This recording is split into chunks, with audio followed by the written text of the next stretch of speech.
Okay. I don't know if you can hear me. I hope so. Whoa.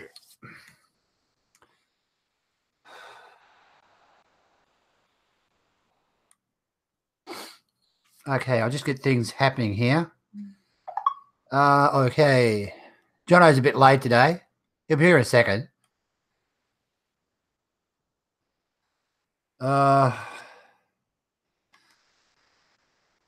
Give us a second, guys. Just let me get my act together.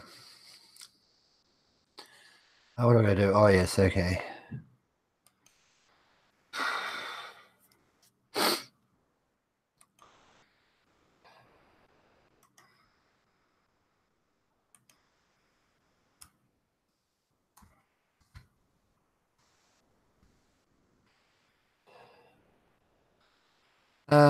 Okay. All right.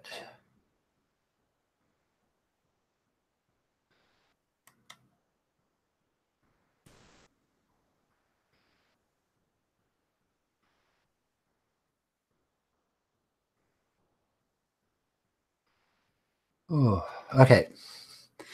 Sorry, everyone.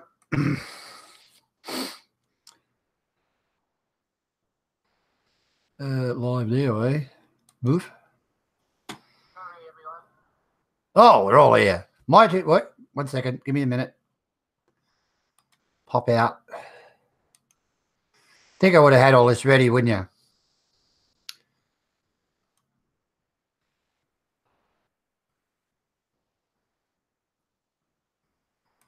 Okay, we should be in business now. How did Jonno go?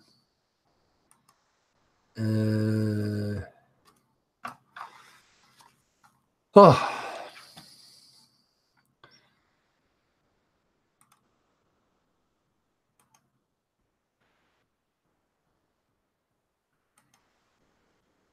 Not saying too much, am I?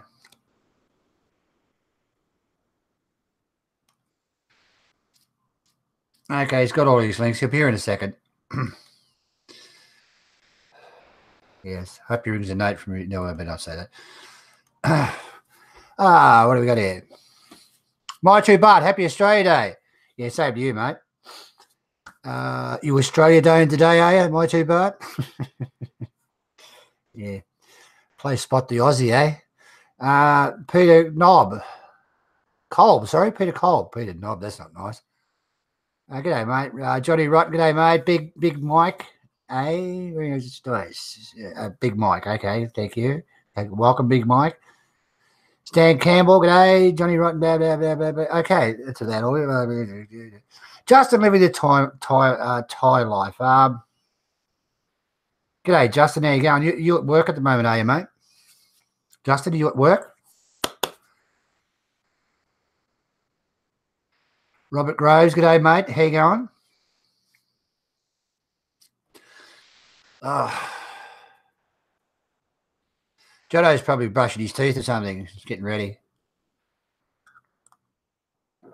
Oh, I've got to have the coffee. You like the Beatles, mate? Yeah. My daughter bought me that. Isn't that nice? All right, mate. No worries. Okay, Justin. No worries. Oh, there he is. G'day, Stephen. Happy Australia Day. Same to you, Happy Australia Day. How are you, pal? All right. Oi. What are we doing for Australia Day, mate? Bugger all, I think. Might go into Burnie and have a look around. I was going to. You've had a few fires down in Tassie, mate, haven't they? Yeah. Apparently so. I haven't been watching the news. A bit bad, is it? I better watch it. Look out the friggin' door, eh?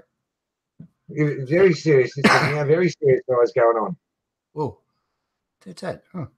We haven't had the heat here. I only got to 27 one day. For those of you who don't know and from overseas and are living in Australia, they had a heat wave yesterday. I think Melbourne got to 46, didn't it? Is that right?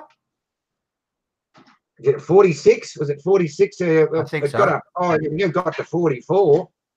Yeah, Adelaide got the day before. Adelaide got to these are states in Australia. Got to 48.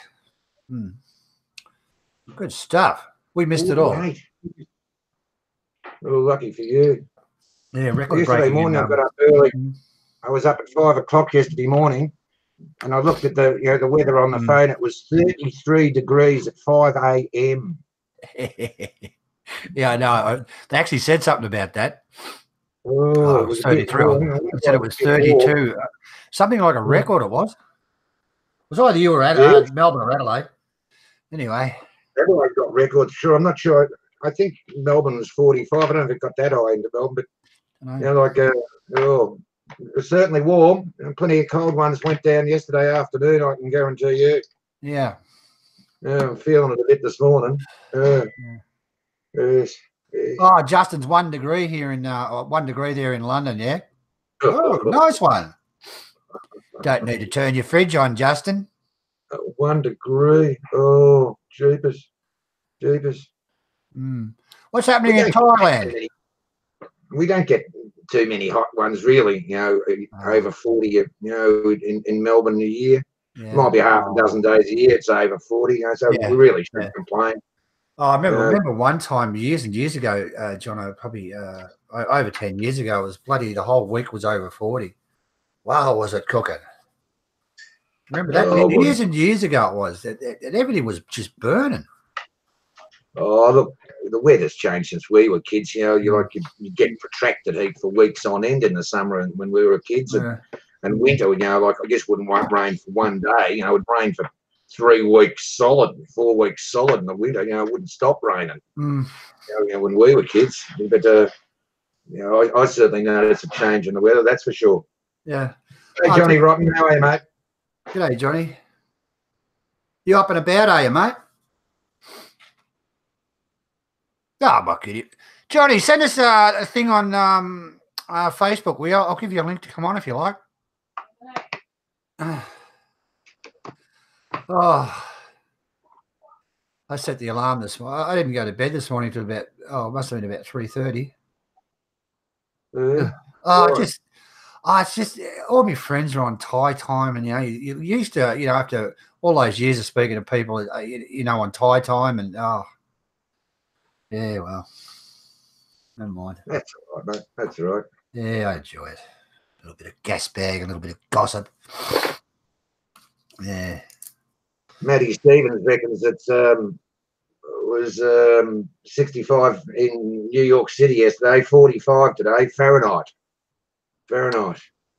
That's nasty, isn't it?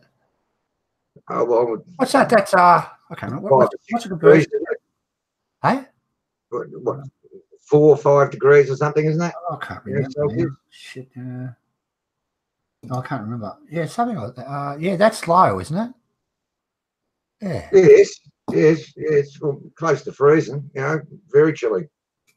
Or 32 Fahrenheit's freezing point, isn't it? Oh, Maddie's up in North Carolina. Yeah, thanks. Oh. Oh, and what's on for you today, Jonno? You going out and celebrating? Oh no, I think the missus is. I think the missus said she's going out. I'll just stay at home with the boy. That'll do us. Yeah. Might have a couple of cold ones. Might have a couple of mates come over later on. Oh yeah. DF might even pop in. I think DF Frung said he might pop in later on the Saturday. Yeah. He's still there, is he? He won't be here much longer. He said he wanted to catch up before he goes back. What's today? It's 26th. Yeah, he's going back Monday or Tuesday, I think. Going back Monday or Tuesday. Where's he heading for? The Philippines? Dead for Farang we're talking about.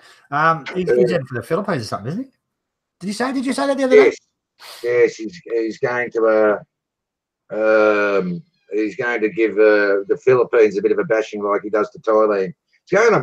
He showed me his itinerary. Yeah. You know, he's going to be doing a bit of traveling around the Philippines. He's going, you know, to do a lot of the islands over on the west coast of the Philippines. Oh yeah. And he wants to go to a lot of sort of lovely little island resorts over there. I asked him if he scuba dived. You know, I thought, like they say, scuba diving's great in the Philippines. Yeah, they're right into it. What's that? Boracay Island, is it? Boracay? Yeah, Boracay. Yeah, must be nice there. One of my friends from years ago, she owns a resort there or something. One of the resorts. She was right into the diving. It sounds good, doesn't it? Scuba diving. Yeah, one of my friends. He wasn't one of those friends. Yeah, she had a couple of people work, but she used to close it during the. It was a big resort actually, and she used to close. I think it was like a hotel sort of resort sort of thing, and she used to close it during the off season. Worked for her, all right. Yeah, they closed that. I noticed that ferry, the ferry from Hua Hin to Pattaya and vice versa. They closed down during the. I think during it was the low season or low season, yeah, low season, yeah.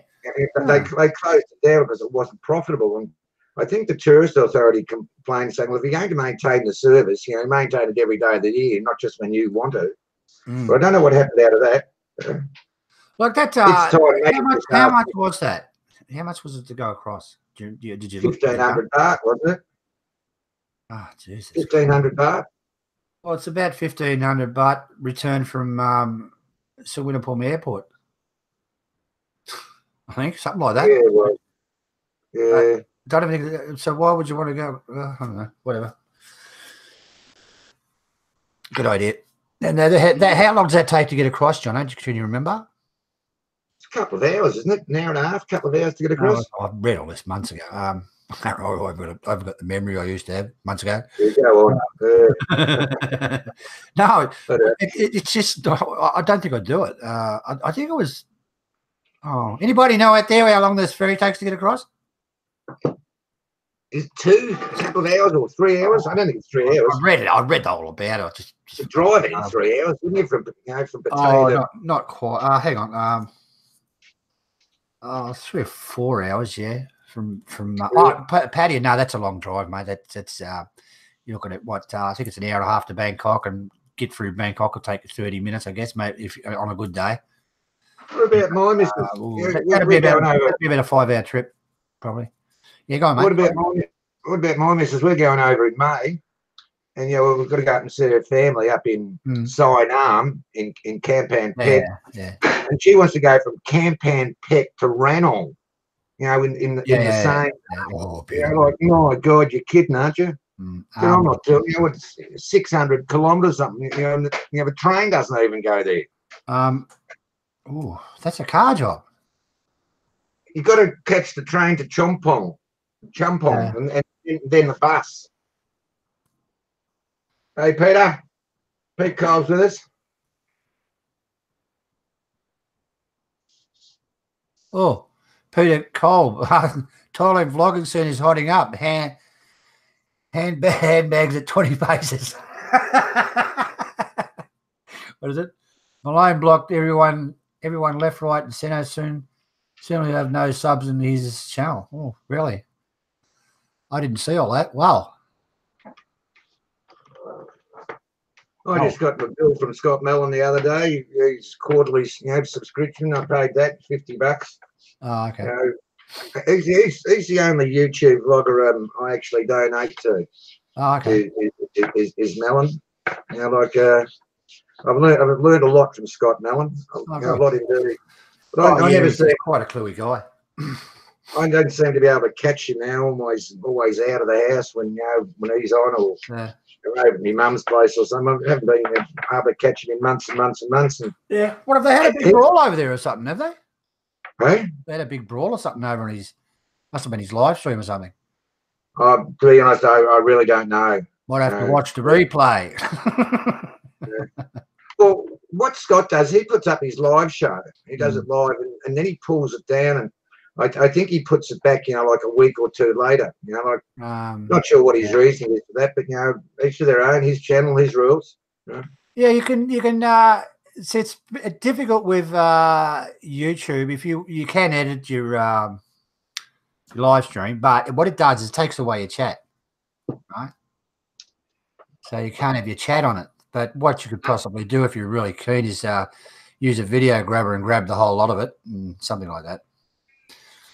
Answer my two-part question. No, I don't make any formal donations to Archie Luxury.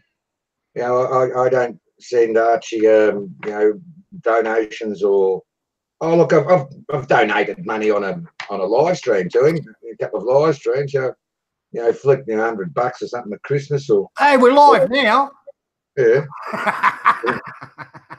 But no, I don't regularly contribute to Archie Luxury on Patreon or anything like that. For my $2. My $2 got a live show on tonight, fellas. He reckons it's going to be a long one. I think he said it was going to be 4 hours, but he's going to do a bit of an unveiling, a bit of a disclosure tonight. He said it's about his wedding. Oh, right. To his recent young bride. So that might be something to look forward to tonight, fellas. He always has good eye candy on that, and plays. It's Australian theme tonight. Going to take his burqa off, is he? Oh well, I went and looked at the preview on it. He's got all the songs listed, which he's going to play on the live stream. Okay. I actually plugged into a couple of old ones. I haven't heard them in years, but there's some great old Australian classics on that, which I look forward to listening to them up tonight. Well, I might have a look myself. I might come up and have a look, my $2. He said bring plenty of beer. Huh? He said bring plenty of beer because it's going to go for 4 hours. Stock up on the beer, he reckons. Here we go. We've got Robert Groves has reported back on the Hoi Hin ferry. It takes 2 hours and the ticket costs 1,250 baht. Ooh. Yeah. It's nice. Yeah. I don't think that quite works. Where do you go for a life jacket? Where are the life jackets if you're in a bit of trouble? In the water. Oh, right. Mate, don't be surprised if they do a Titanic. Oh, we only got one left. Oh, no, look, you'd want to be sitting on the life jacket or something, wouldn't you? No? Yeah, I don't think I'd get on that. No, I don't think so. I couldn't sit on a boat for 2 hours. It's a cat, isn't it? Catamaran. It's a catamaran. It's made in Australia, Tasmania. Wouldn't be surprised. Great. They still have a lot of boat building down in Tassie, don't they? Yeah, they build one. They're sending them out all over the world. Apparently, Hobart makes the best cats in the world. Fast. What do they call them? Fast cat or something like that? I remember. Where did one go the other day? They had it on the news. I can't remember. Yeah, it's a big industry down there, Jonno. Yes, big. It's big. I saw some television program recently where they restored an old historic vessel of one of the first cutters they used to going up the rivers. in Tassie and was neglected. And anyway, they brought brought it back to life. And I think it's birthed in not Burnie. It's birthed in Hobart, I think. Yeah. Look, Hobart or Launceston. About that one. But it's I've been to Hobart for years, man. It's quite a distance from here, John. It's I can't remember the guy was saying. I think it's 5, 6, 7, 8 hour drive or something like that. So 5, 6 hour drive. That's on freeway, so it's quite a distance. It's beautiful city. Jesus, nice. Have you been there? Yeah, I've been to Hobart. Yes. Yeah, you can see all the mountains in around the city. So it's quite nice. It's beautiful. It's really beautiful town. I might go down for a little bit of a sneaky poo. What do they call it? Sneak preview. Peekaboo. Peek. Oh, I better shut up. I just got up. In a mouth. Justin, all the Aussies will be pissed tonight. Oh, mate, had they be in Bangkok tonight? Wow. Jeez, keep away from the Aussie bars tonight if you're in Bangkok. I remember as a kid, it was virtually just another day of the week. It really wasn't even celebrated, really. It was just a glorified holiday when I was young. But now they've, there's a lot more sort of nationalism, towards it.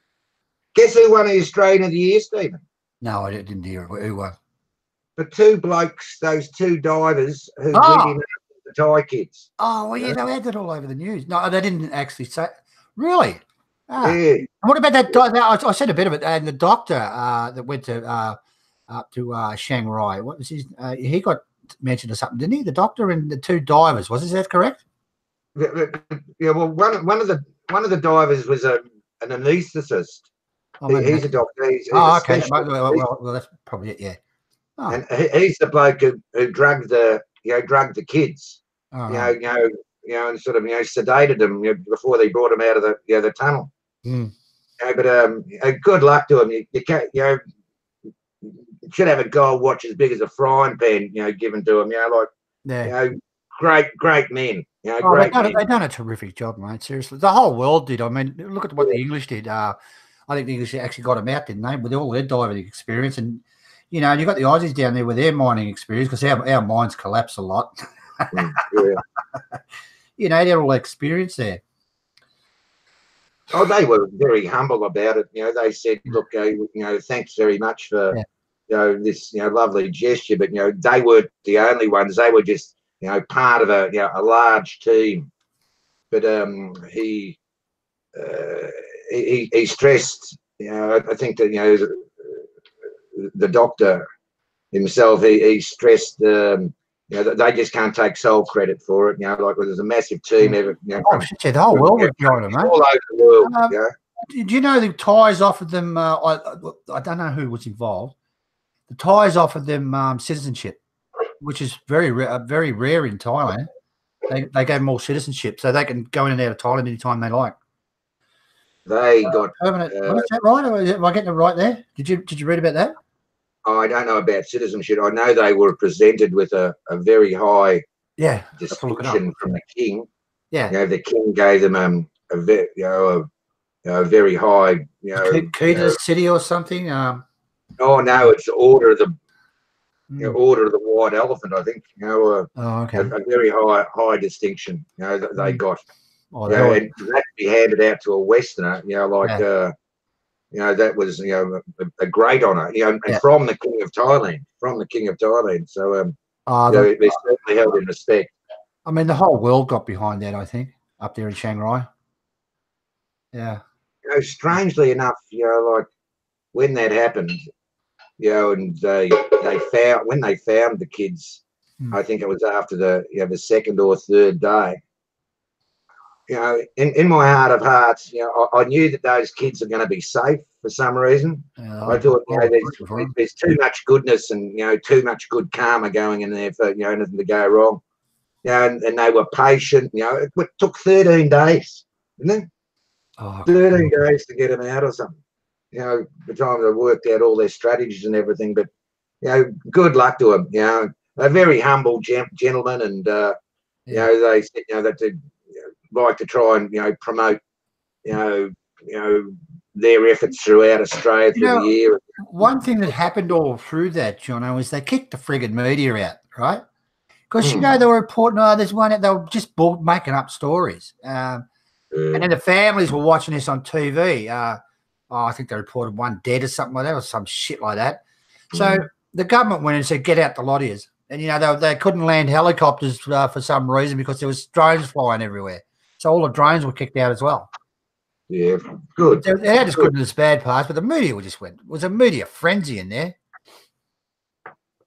I think they're making a movie about it, and I don't think that's too far away from its release. But that'll certainly, it'll be a bestseller. Everybody will watch that movie. It'll be great. Oh, look at that. Peter Knob, they were also offered Kolb. Is it Kolb? No, it's Kolb. Sorry. They also offered free travel on Thai Airways for life. Woo.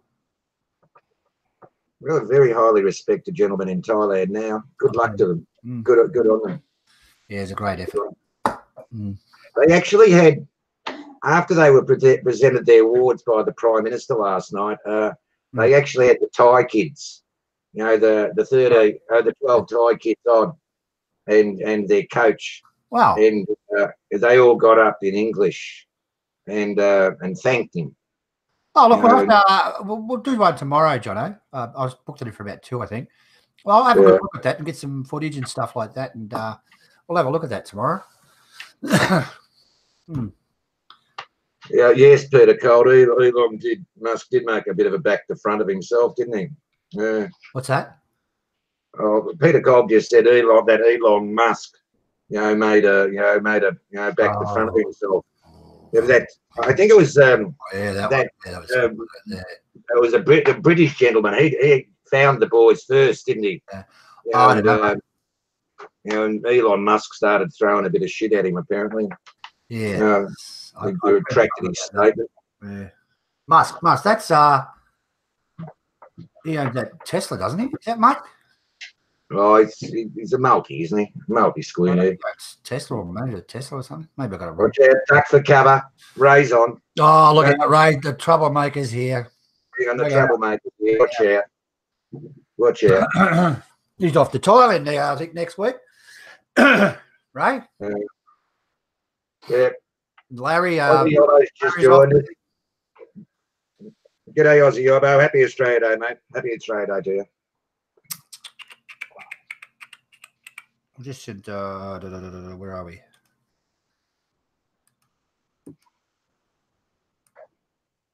Tell me, Stephen, when you might be the wrong bloke to ask.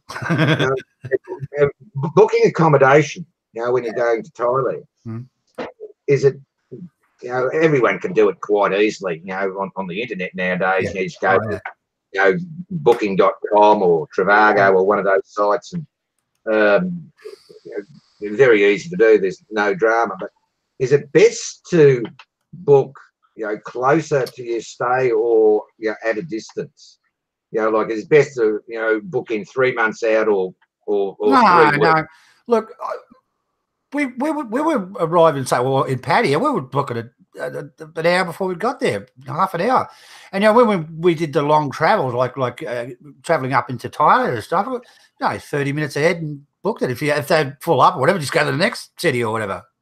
There's no problem at all. Nowadays, look, it's not like the old days, Jonno. You're just in it. It's incredible. You get confirmation of your stay and all that sort of stuff. I think you can pay cash if you want to, or you pay when you get there.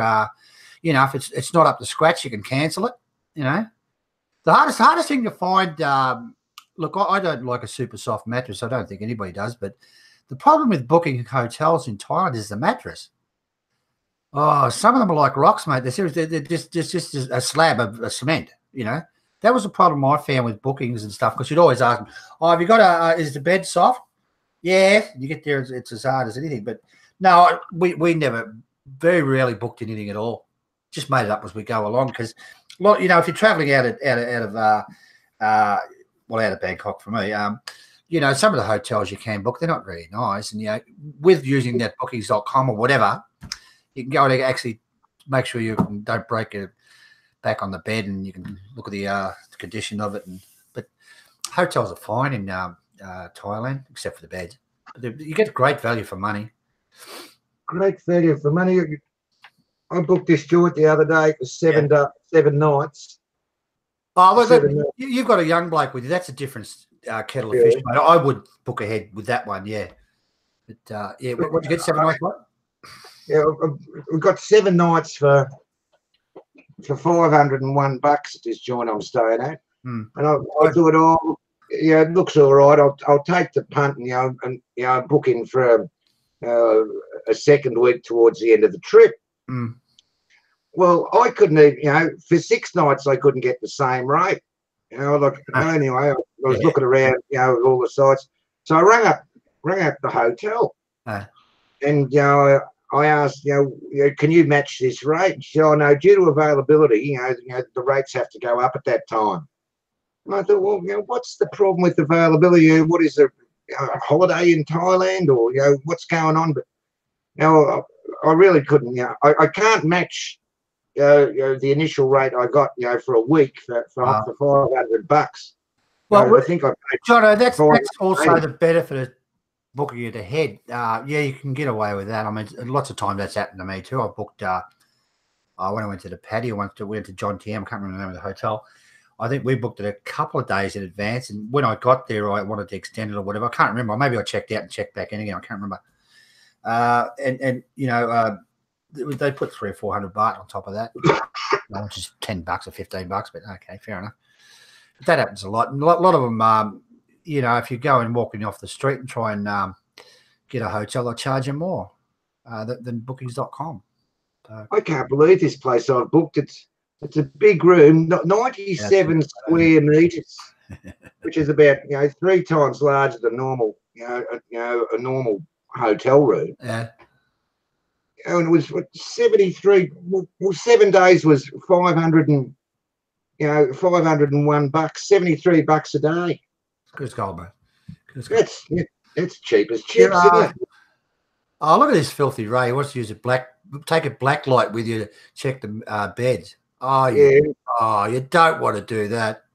Some monsters are better left alone there, Ray. You don't want to check in the bed, check the ceiling, Ray. We're checking the bed. What's on the ceiling, mate? And the coffee cups. Yeah, I think Johnny Rotten's is right on the money there. If you did that, Ray, you wouldn't want to sleep in the bed. No, you really wouldn't, Ray. You really wouldn't want to sleep there. Oh, it looked like something out of Avatar. Glowing. Yeah, I'm pleased with this joint. Let's change the subject. I'm pleased with this joint I've booked in Thailand. Like it's walking distance to Lumpini Park. So I'm just going to go out for a morning walk with a little boy every day. We'll go down and see if we can so we go and annoy the monitor lizards or something like that, or walking down Lumpini Park. Yeah, but feel love it. Justin living the Thai life. I think he went to Lumpini Park. He filmed the what do they call them? The red lizards, drag. What are they called? Monitor lizards. Monitor lizards. Yeah, that's pretty good actually. Oh, should I be saying that's one of his videos coming up? I'll release it here. Yeah, it looks good actually. Apparently, it's full of them. So take him into there and have a look at that. Yeah, the little boys are excited about that. Yeah, Lumpini Park. Yeah, how big are they, Justin? They're really big ones, aren't they? Oh, they're not big as skinks. They're 4, 5, 6 foot long. Yeah. They're not little things. They're big monsters. Monitor lizard. Justin, I think you might have seen it. You put it on the message thing, and it looked good. Yeah, real good. I've never actually gone there and seen it. I should have. The Thais used to make a lot of leatherware out of monitor lizard hide. Back in the 80s, and it's beautiful leather. Beautiful leather, strong, and I've got stuff made out of monitor lizard. Like cigarette cases and stuff. As good as the day I bought them. Yeah. Like they just don't wear. It's stronger than elephant hide. Oh, that's disgusting. God. You remember the days I Yeah, used to... I wouldn't mind getting one of those and put them with me crocodile shoes. Oh, they're insane, mate. I must show you those. Do you remember the days they used to sell tiger skin belts No, at the they're stores? They were genuine tiger skin. Yeah. And they used to sell belts, like all the stores in Circuit Road had them. Yeah. But, they disappeared over the years, of course. But Yeah. you can actually buy a tiger skin. Very, ladies like them. They're very popular for ladies, but, buying a tiger skin belt, don't know about that. They weren't cheap. They weren't cheap, but I was, be a tenth of the price. You'd get them anywhere else. But Yeah. the Thais are very dexterous that way. With they've got the crocodile farm, haven't they? And that's essentially for that's just essentially a situation. Growing crocodiles so they can use the hides. Yeah. I must take my little boy. I'll take my little boy to the crocodile farm. He'll enjoy that. Yeah, you got the one down the bottom. Oh, I can't remember it. You know that one. Please stop it out when it floods. When where is it? It's down. What do they call? Oh, I can't remember. Down past where I used to live. It starts with S, isn't it? Hang on, I'll have to look it up. Starts with S. Not a bad spot actually, but they don't treat the animals very good. That's what I've got against it. You got monkeys in little cages. Sort of 2 to 3 foot square, probably 2 foot square, sitting in there with their human clothes on, and the tigers are on leashes that are probably 2 or 3 foot long, and I don't know. Didn't anyway. I thought you used to get the pictures of yourself sitting next to a tiger and go and sit next to a tiger or something. I've got a picture sitting next to a tiger. I've got a 18-month-old daughter on my knee. They dope them up. They dope the animals up. Jonno, there's mixed things about zoos and stuff in Thailand. I mean, if they didn't have the zoos, you wouldn't see these animals. So yeah, okay, I believe they should have them, but I think they should be controlled more and somewhat pratkon it is. Somewhat pratkon. Somewhat prakan. That's it. Somewhat prakan. Yeah. Yes. Yes. Largest crocodile farm in the world. Yeah, that's apparently so. If you don't have, or have you been there before? Yeah, a couple of times. A lot of crocodiles, eh? Have you been there? You've been there? Yeah. I've done a film. I've got a video out of it. What about the smell of the joint? Oh, yeah. Well, I did all the. that was one of the first videos I did, John. I didn't really think it was up to scratch, so I went through it and I'm noticing things in it, like the lady belting the shit out of the little crocodile. She was whacking him with the broom handle and stuff like that. And when you go to these show, they're whacking them on the snout, the crocodiles. You can hear it echo and the boof boof. Oh my God! So I don't know.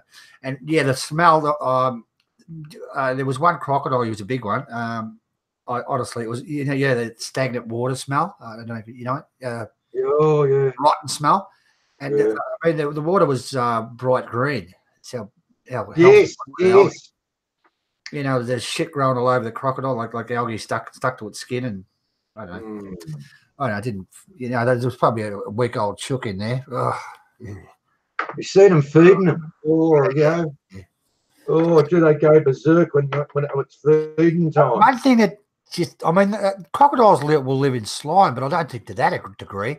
But for a place that's next to this salt water, like what would you say in English? Bracken water, I think it is down there. Yeah, why can't they pump the water through constantly and get rid of all that shit in there? I mean, I don't think any animal could live in that green slime. I shouldn't be saying nasty things like this, but geez, it made me friggin' sick. It smells a bit rich. I'll give you that. It was disgusting. Really, I mean the birds. They've got a little bird sanctuary there. Do you remember that when you're on the left when you walk in? Yes, that was pretty good. But they have to have them on chains, where they put them around their claws or feet, or whatever you call them. And that was okay. But I didn't like the. What got me was the monkeys in the they're African monkeys, I think, from Africa, in the small cages and dressed as humans. I think that was a bit ordinary. What turned me about the tiger? Apparently, John, I was reading. What was I reading? Apparently they're looking right into the place, and they might revoke their license because of the complaints. Yeah, I was reading something. Have they moved Dunsett Zoo yet? Is Dunsett Zoo still in Bangkok, or is it closed down? What's that? Sorry. Dunsett Zoo, the main zoo. That's near Limpini Park, isn't it? Yes, yes. Apparently they're closing it down and going to develop it.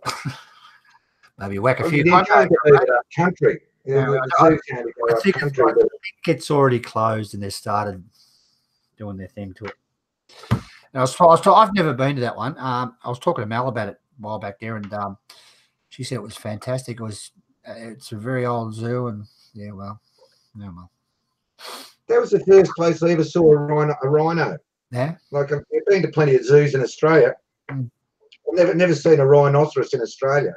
Yeah. In a zoo, but it wasn't until I went over to Thailand and saw rhinoceroses. I was making a speech before about it, John. I believe in zoos, okay, but I also believe they should be how could you say the animals should have big enclosures, and they should be looked after a bit better than some zoos do. Anyway, that's my thing for the day. At Dunsett Zoo years ago, they used to have this big male elephant there, and he was housed in just like a glorified shed, really, and he had this big chain around his leg, around his back leg. And the chain was into a big bolster into the ground, and this big male elephant just used to rock backwards and forwards all day long, like it's look, it was cool. There's two ways to look at that, right? You've got a thing that can pick up a car and throw it a couple of miles away. It could step on your head. There's not going to be much left of your head. So how can you control that animal? You have to use the chain, okay? But how long do you make the chain? If you make the chain too long, they'll trip over the chain and break their legs, okay? But there's other ways you can do things. I mean, you could have what do you call them? Them round poles around the actual enclosure so it can't step over the poles, But that takes space, and I don't know. They had an enclosure there where they had several elephants, in this enclosure, but it was sort of, below ground level, and you'd sort of, yeah. Well, that's another idea they could do. Is they could dig them down so they, have little pits. You could feed them. You could feed them by hand. The elephant would put its trunk up and take the food. But another thing with that, I mean, you couldn't make a pen like that, because if the elephant doesn't want to go in there, what are you going to do? Push it in? Yeah, right. Elephants do what you get. Getting into the elephants, mate. God. Thais love elephants, right? They will not harm an elephant, but unfortunately, that doesn't stop them from buying them from Burma, right? Now, in Burma, they torture them and blah blah, and they actually break them in Burma to do the bowels and put people on their backs, and it's pretty disgusting. But Thais will not harm an elephant, but they'll buy them off Burma. And some Thais will send their elephants across to Burma to be trained or broken. They absolutely, I won't go into that shit. They don't have them on construction sites anymore, do they? Oh, I think they do out in the at the countryside, but I mean, depends, I suppose. Very common in the 80s. Yeah. Very common in the 80s in Circuit Road to see the elephants walking down Circuit Road to go to the construction sites. In the morning, and they'd walk them home. But now they still used to march. I think Soy Cowboy a few years back, they used to march an elephant up there every night, for the tourists, and the tourists would fall into it, feeding the elephant. Yeah. Oh, that's okay, but riding an elephant's back is it absolutely murders the elephant. I've done it myself in the early days. You get two fat bastards sit on an elephant and take their picture, and the elephant's been trained. It's got no brains left because it's been beaten to death. I won't go into that shit, Jonno. But I was watching. I like to watch it. I was watching a sort of a documentary on YouTube the other day, and this elephant went wild a bit. They picked up I think it was in India, I'm not sure. Picked up a tuk-tuk, the whole tuk-tuk, and mate, it threw it around like a shirt or something. I mean, how do you say to you, naughty boy, get back in your cage? You can't. The elephant's going to do what it wants. You know, it was picking up cars in front. It was picked up. I think I can't remember offhand. It picked up the whole car, like not a big car, but a small car, and just threw it. Yeah. Put the trunk through the window and shit just went whack. And, you know, knocked a few cars out. But the cars that didn't push him out there, it knocked them, and the cars actually left the ground and bang. Oh, amazing. Yeah. All about elephants today. No, indeed. Thais absolutely love their elephants, and they're not happy with what happens there. And a lot of Thais are not happy with that zoo as well, believe it or not. What's that, Dunsett Zoo? Yeah, Dunsett, whatever they call it, yeah. Oh. But it used to be. I did like the old. What was the old one called in Lipini Park? What did you say the name of that was?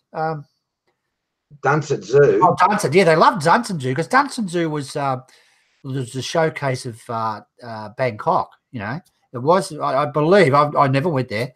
That it was set up very well, and everybody was happy, and the animals were happy. But the other one, they're going to revoke their licenses, and they're threatening them, and the government is actually. The Thai people have gone right up in arms about that place. Yeah. Anyway, if you type it in on the internet, John, it's amazing what you can read about the place. There's that many complaints. Anyway, that was set up by Rama V, I think, that zoo originally. Yeah, and that was on actually royal property, part of the king's palace in Bangkok. Zoo. Actually, part of the palace grounds, I think, from memory. Getting back to the crocodile farm, the latest craze over there now, if you want to commit suicide, they jump in the crocodile pens. Well, that was always one of the best disposal places in Bangkok at one stage, the crocodile farm. Yeah, they jump in the crocodile farm. A lot of people went missing down that way, down to Summit Pecan. That was a very, very easy way of cleaning up affairs back in the old days. Feed them to the pigs. The crocodiles. When it used to flood, it used to be a regular occurrence. You'd see it in the papers that there'd be flooding at Summit Pecan or something, and the crocodiles would get out. And they'd be out on the main street or something, and walking through the shop in the centre. Like that'd be grouse, wouldn't it? Down to the local mall, and there's a 10-foot crocodile looking at you. Grouse. That'd be fun. Yeah. Well, doesn't look like Flipper. Oh yeah. Yeah, but that's I'm not really impressed with that zoo, but oh well, I'm sure they'll fix it. Anyway, what else is happening in Bangkok, guys? Anybody want to have any subjects? I'll bring up any subjects there. Yes, I'm reading all your comments, Justin. You're a very funny little man, aren't you?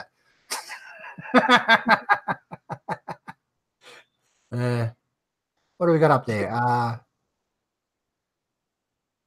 Yeah, it's pretty disgusting, right? The crocodile farms are very disgusting. Just my opinion. I'm not a crocodile lover, but it's essentially it's a farm for farming their hides, isn't it? Yeah, something like that. I don't really know. I went to the crocodile show and I seen enough there. I just walked straight out of the place. I didn't want to see that shit. They make good briefcases. Yeah, I've got some crocodile shoes. Make good shoes and briefcases. Yeah.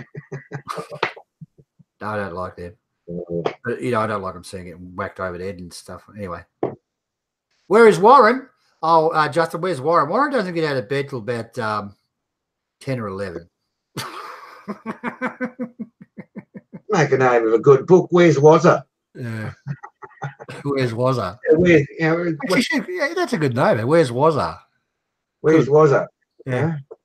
And they've got that one, Where's Wally or something, in kids' books or something. You've got 1,000 little diagrams. You've got to find Where's Wally or something. What do the American, I think the Yanks call it a Where's Walter? Yeah. Where's Walter or something? We call it Where's Walter, I think. Me and Kevin, and when me, Kevin, and Warren were doing it, me and Kevin said, we'll do one early in the morning. Warren G goes, I said, we'll do one about 8 a.m. or something. Warren, I'm not getting out of bed that early. He reckons that's the middle of the night. Funny guy sometimes. Where is he? I'll send him a link. See if I don't think he won't be up, but occasionally he is. Where is he? Johnny Rotten was just talking about the snake park. That's where they extract venom, isn't it, for medical purposes? That one. At that park, Johnny Rotten. I think it's a large institute where they farm the venom, from the snakes. You ever seen a mongoose and a cobra fight? No, I haven't, mate. One night, early in the piece, I went out on a river cruise and we stopped off at this, private little snake farm and went out to look at all the cobras and, all the snakes in the joint. And, the boa constrictors, they're about 30 foot long or something. They're enormous. And yeah. Anyway, I was there with my taxi driver and just a 1 hour tour. Mm. And the bloke said, would you like to see a mongoose and a snake fight? A mongoose and a cobra fight. Well, not knowing anything about the game, I said, yeah, I'm interested. How much is it, to put a snake in?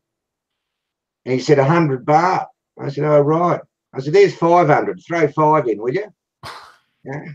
So he threw 5 snakes in, and the owner at the park, the bloke was running to it, the mongoose came out and the end of its tail was all worn off. I thought, why is that? He actually held a stick on the tail of the mongoose so the mongoose couldn't move. So the mongoose couldn't move, but it killed 2 of the snakes, virtually within seconds, and then it just ripped the fangs out of the other 3, so there are you didn't kill them.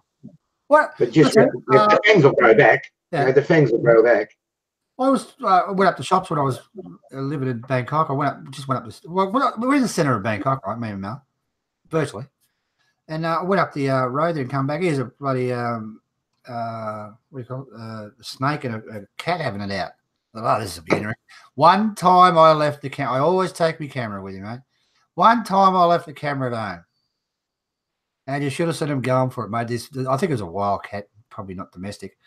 And oh, mate, what a little battle they had. It was a cobra, a little cobra. It was only about that. Probably 2 foot long, just under a meter or whatever. You should have seen him going for it. Whoa! But the cat got it, killed it. Remember one night in Pat Pong, there was one of the adjoining streets between, I think, Pat Pong 1 and Pat Pong 2, and there's a group of half a dozen young blokes.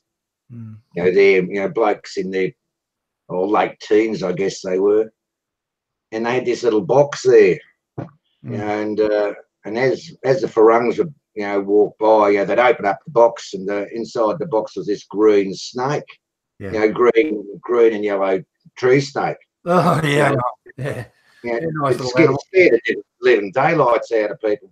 One night we were walking down there, this bloke, he's flashed this snake at me. I said, fuck this, I've grabbed the snake out of the box, went bang, grabbed it by the tail, and bang, snapped its head on the ground, and just picked it up and put it back in the box. I said, leave me alone, mate. Oh, they got a bit dirty. They got a bit dirty for me killing the snake. I said, go piss off, mate. I'm not annoying you. Don't annoy me. There's your snake back. I was at the side of my house, or Mel's house, having a smoke, and you think blah blah blah, and you think, oh, tropics, beautiful, isn't it? Geez, what would be freezing in Australia now? And I'm looking at the gate, like there's a beautiful little leaf going like this, It wasn't a leaf; it was a friggin' snake where you put your hand in to unlock the gate. Oh, nice. Yeah, nice, real nice. But living that close to the centre of Bangkok, and it's just snakes. They're all in the gutter system. Yeah. Oh. I had a monitor lizard come up out of the gutter because it was a rat. We had a rat there, so I caught the rat. In Thailand, what they do for to catch rats, they got, remember the old fly paper, the flat paper, fly paper? Yes. Well, it's super industrial stuff. It's on some sort of plate, I think it was. It's all sticking. The rats gets on that and can't get off. Yeah. So you know, so it's squealing. The rat's squealing, and well, the monitor lizard, you know, heard it and come up through the friggin' pushed its way through the drain. What do you call it? Drainage system. Mother, there's this monitor lizard up like this, about to get the rat. It's a big bar, probably. I don't know. It looked huge when I looked at it, but I'm probably going to lie. But it was big, and I absolutely shit myself, mate. And Bun Chewy came out and started whacking it with the broom, like it was just a daily thing. Whack, whack, whack, whack. Yeah. Well, I didn't know, you know, poisonous friggin' monitor lizard, or maybe it was I mistaken for a friggin' it was really a crocodile or something. I just shit myself and went inside. I think I would have grabbed the camera. And Johnny Rotten, yeah, I didn't take my phone with me, mate. That was a problem. I remember I always take my phone with me when I go out in Bangkok. I thought, I don't need a phone, and probably the first time I've ever done it. And there's all this action happening with the snake. Never mind.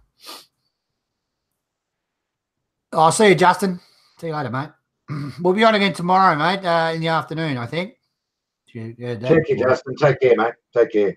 I'll send you a link, Grasshopper, okay? Do you want to come on and say hello, Johnny Rotten? Can you contact me on Facebook or whatever it was? Messenger, yeah. Come on and say hello. Give us the latest Australia report, can't you? Death adders in England. Scotland. Oh, yeah. Michael McGugan, I think it is. McGugan. How do you say that? Michael Mc... They eat them up country, don't they? Up country, you know, like snakes, not adverse, Yeah, they eat them. Yeah. They eat them up country, you know, like rice fields, you know, you know, cobras everywhere in rice fields. Yeah. And rats. Well, that's what when you're heading up to you end up towards Shanghai from Bangkok, you see all the signs up there: fresh barbecued rat, Kentucky fried rat. I don't know if I'd come. My missus likes it. You know, she likes it, and she said, "Oh, they're different to city rats. You know, they're clean. You know, the ones that are in the rice fields. You know, they're different. You know, righto. Okay, take your word for it. Nice and crunchy, is it? Not one of my capers, mate. When we were in, I've eaten snake in Australia. It's actually nice. You know, barbecued snake and shit. It's actually nice, you know. And when we were in Cambodia a while back, they had the bloody snake there. They barbecued them with the scorpions. I didn't eat the scorpion. I just drew a line of eating insects. It's a big thing in Thailand, eating insects and scorpions and stuff. If you want to chomp into them. It beats me why you'd want to go and eat a bag full of, you know, grasshoppers or locusts or, you know, or cockroaches. We can go and eat gapow or something, or, you know, like a. I think the insects are basically a selfie shot, you know. But saying that, I went to a market right in the middle of nowhere, up near the border up there, and they were selling bugs. But I have tried. They call it the bamboo bug, I think it's called, bamboo worm. They're bloody nice, real nice. Oh no! Oh, good. If you ever see bamboo worms, give them a go, mate. Get the like little peanuts and stuff like that. Get the beer, get pissed. Eat peanuts first, I'd advise, right? When you get pissed, I remember Stephen was telling me about the bear. They're actually nice, actually. Yeah. I was at the Ambassador Hotel one night when, you know, I was young and had hair, and had half a dozen Thai mates, and we used to go out on, you know, motorcycles, hooning around, you know, up and down Circumbit Road. You know, one Saturday night we'll go into the Ambassador Hotel for a drink, and we're sitting there drinking, you know, big bottles of beer between us, and they brought out these, you know, lovely little, you know, plate of munchies, you know, little crunchy things, and they're all soft inside.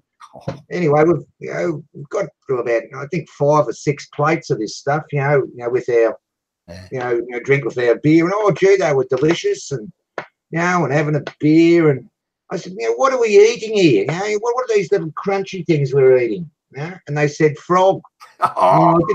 I didn't have any after that. You know, I don't know why, but I just didn't feel like eating any after that.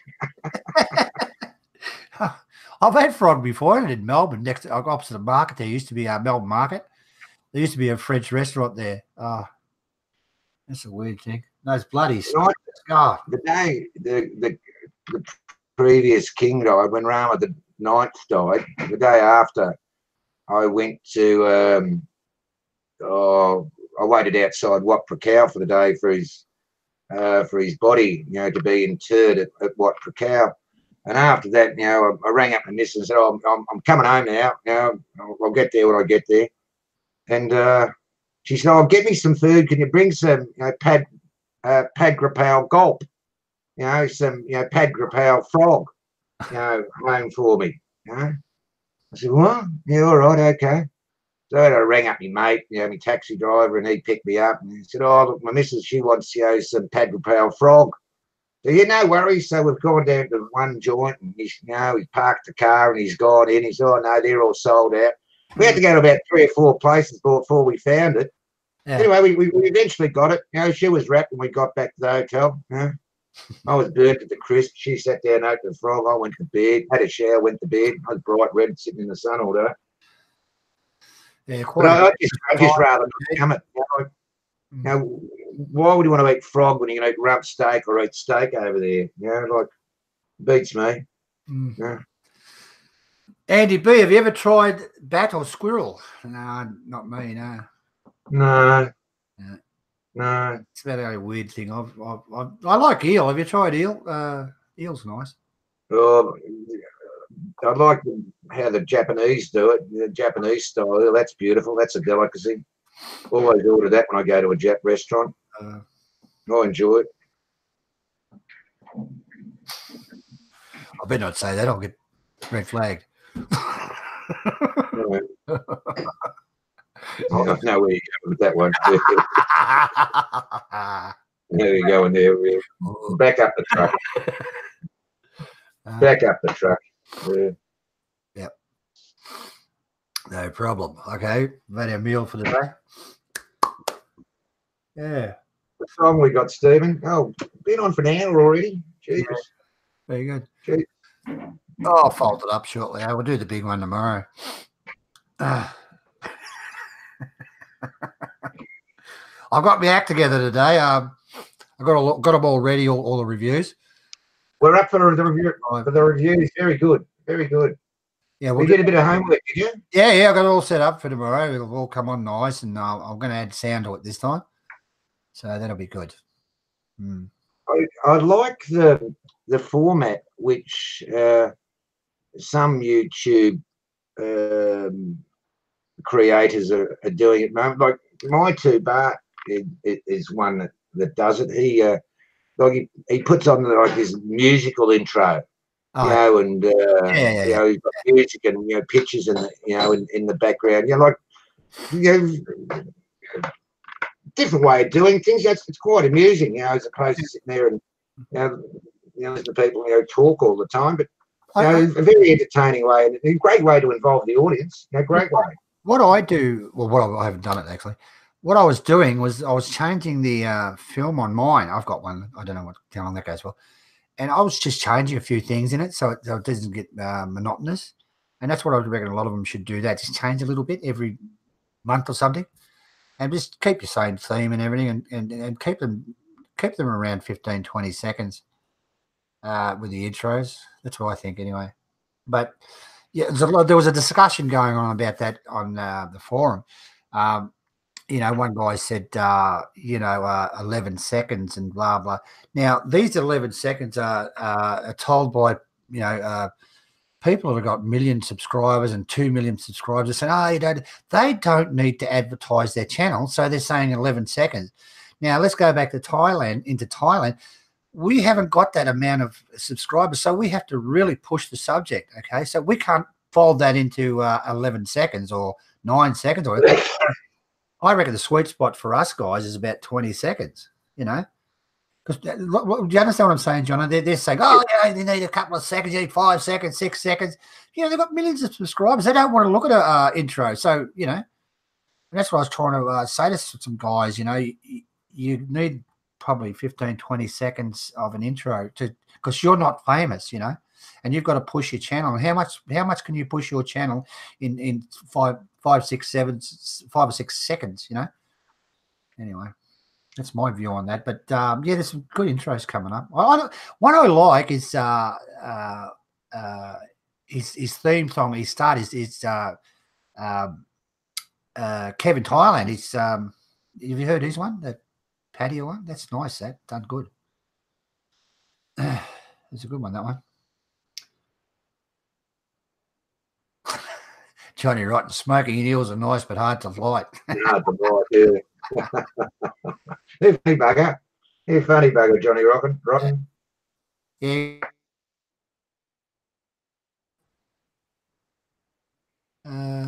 Wasn't on Messenger, was it, Johnny?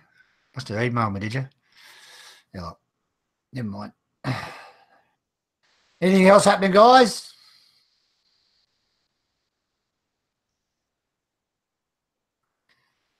Tell me. Peter Cole. You know, sorry, go on. Tell me, you know, like we go over to Thailand and you know you get a menu at a restaurant or something, or you know, like they've got virtually every food known to the sun. You know, like you can buy at a restaurant, but I've never ever seen turtle on the menu in Thailand, and okay. I think and I've never been able to find out why, but I think it's for religious reasons. I don't know. The turtle holds some high, reverent, regard with regards to the Buddhist religion. I think because of the longevity of the life of the turtle, but when there's the Thais are giving tumboon, they're giving respect, or they're paying worship to something. They'll often release fish or into the wild again, but they always release turtles as well. But I've never been able to find out why they don't eat turtle, and I think it's because of religious reasons. But I don't know if I'd be too keen on eating turtle myself. They'd say it's not. I don't think I want to do that. Thais will eat anything, like as long as it's grown, they'll eat anything, One thing I can't handle, mate, is offal. I can't eat the guts of animals. I can't get under that. Do you like that? Blood pudding? Huh? Chicken liver? No, I don't. Not into it. Mal crunches on it, but. How about a few thumbs up, you guys? Get the thumbs downers have arrived. They don't even watch it; they just thumbs down. Give us a couple of thumbs up, guys. There's 32 people watching at the moment. Get it this way if you like, or that way if you really have to. They've already. I was laughed the other day that someone released a video. We're talking about it and watching it. He's got his medals. He got his 5 thumbs down in about a minute. It's one guy doing it. I wonder who that is. Never mind. As long as he's happy. Yeah, give us a thumbs up or thumbs down, guys, if you could. Get the numbers up. They're going up, mate. Yeah, because it looks good when that person that does his live stream and he's got all his play. Don't you think we don't retaliate? How about we all stop it all and you piss off and stop with your thumbs down shit? Anyway. So a few people informed me he's going to get his right whack soon when he gets his rights back to do live shows. Well, he's going to get his nice right whack, I think. Put the brakes on. Actually, I note a prominent YouTuber in the watch genre. Yeah. Very prominent YouTuber in the watch genre. He's got 2 strikes on his channel at the moment, which he's trying to smother. So he's on touch and go. Like his arrogance may be curtailed. Peter Cole will know what I'm talking about. Peter Cole's up with the watch vlogging genre. He'll know exactly who I'm talking about. Oh, okay. Colby, is that okay? Peter Colby is a very well experienced Thai traveller, Southeast Asian traveller. You know, like Peter Kolb and Stephen Monash. You know, are two gentlemen which funny blokes, and but they really contribute a lot to live streams with their knowledge and their experience of Thailand. They're extremely well travellers, and Stephen Monash is right up there, and Pete Kolb's their knowledge of Thailand puts me to shame, to be honest. They're very, very knowledgeable gentlemen. G'day, Ron. How you going, mate? I have to get Ron back on one day too. G'day, Ron. G'day, mate. Yeah, we all know Ray. We all know who that is. Just don't mention his name, will you, Ray, or anything about him? Anyway, yeah, guys, give us a thumbs up or a thumbs down if you like. Let's get the numbers going, because when you look at the percentage, it's about 75% and 80%, and that certain person loves that because he gets it back. Believe me, we all know it is, but we won't mention his name. Naughty little boy he is. Yeah, we're doing well, right? We're doing well. Yeah, that was a bloody good Sunday show last week, wasn't it, Jonno? It was enjoyable. Yes, we had a bit of fun. We had a joke and a laugh. We were only going to do 1 hour. We were saying, yeah, do 1 hour. We ran out of talk. We went for 3.5 hours, I think, last week. Yeah, it went on. Yes. Yeah, you should book it in regular somehow. Got to think of a time. I like the surprise attacks myself. Actually, this morning, I thought, I don't think I spoke to you all week, Stephen. I saw that you advertised, and I said, I better jump in the shower. And just I was getting in the shower, Archie rang up, and I had a chat with him. Then I came out into the back room, and the missus said, someone's trying to contact you on Facebook. I knew exactly what was going on. So sorry to be late today, Stephen, but we'll blame Archie. We'll blame Archie this time. He gets the blame for everything, so we'll blame Archie. Yeah, it's better off. Yeah. Can't defend himself, so we'll blame him. Yeah, he's not here. We can talk about him. He's on holidays. Beer the Savo. Hey? What time are you having a beer the Savo? What time am I having a beer? Yeah, you haven't one the Savo. It won't be long. Once it hits 12 o'clock, you're legal, aren't you? Oh, it's a pub open somewhere in the world. Mrs. yesterday, Mrs. yesterday, she said, look, we've got to go down the street and get some, get a couple of chickens and this, that, and the other. I said, you're right. So we did that. And next thing you know, she's out in the back garden. The chooks are out in the back garden, and she's opened up a bottle of beer and the fruit stand. And she's burning the incense. She's doing her praying in the back garden. Anyway, it is about just after 11 o'clock in the morning. She's brought it all back in, and here's a bottle of beer. Long neck bottle of beer. It's got one glass, poured out of it. For the Buddha. I said, well, what are you going to do with the rest of the bottle? She said, we don't need that. I said, pigs, I said, I'll have that. I just took the remainder of the bottle, that we kicked off after that. Then I had a mate come over and we sort of really flew into it yesterday afternoon. Good stuff. Well, I haven't had a beer since I've been here. Oh, it's been, I don't really feel like one. It's been about a month. I've been here. I'm in Tassie. Have you got Aldi down there? I don't think so, no.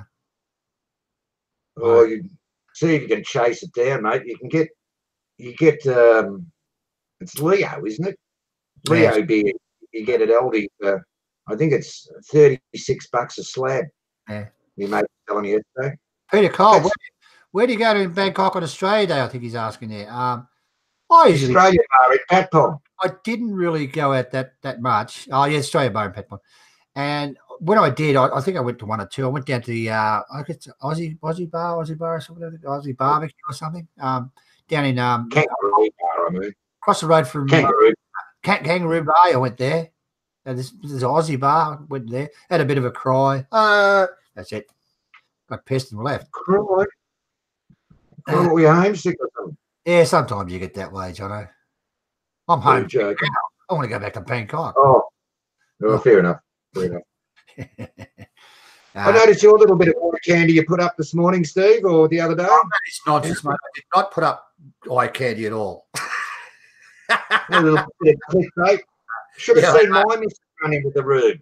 That is what it's designed to do. And Mummy says, "Who's that?" I said, "Oh, it's Stephen's, girlfriend. How old's she?" And I said, "Same age as you." Oh, she walked out of the room then. You're that was about 3 years ago. That one. I actually played it before I come on. That was about 3 years ago. Yeah.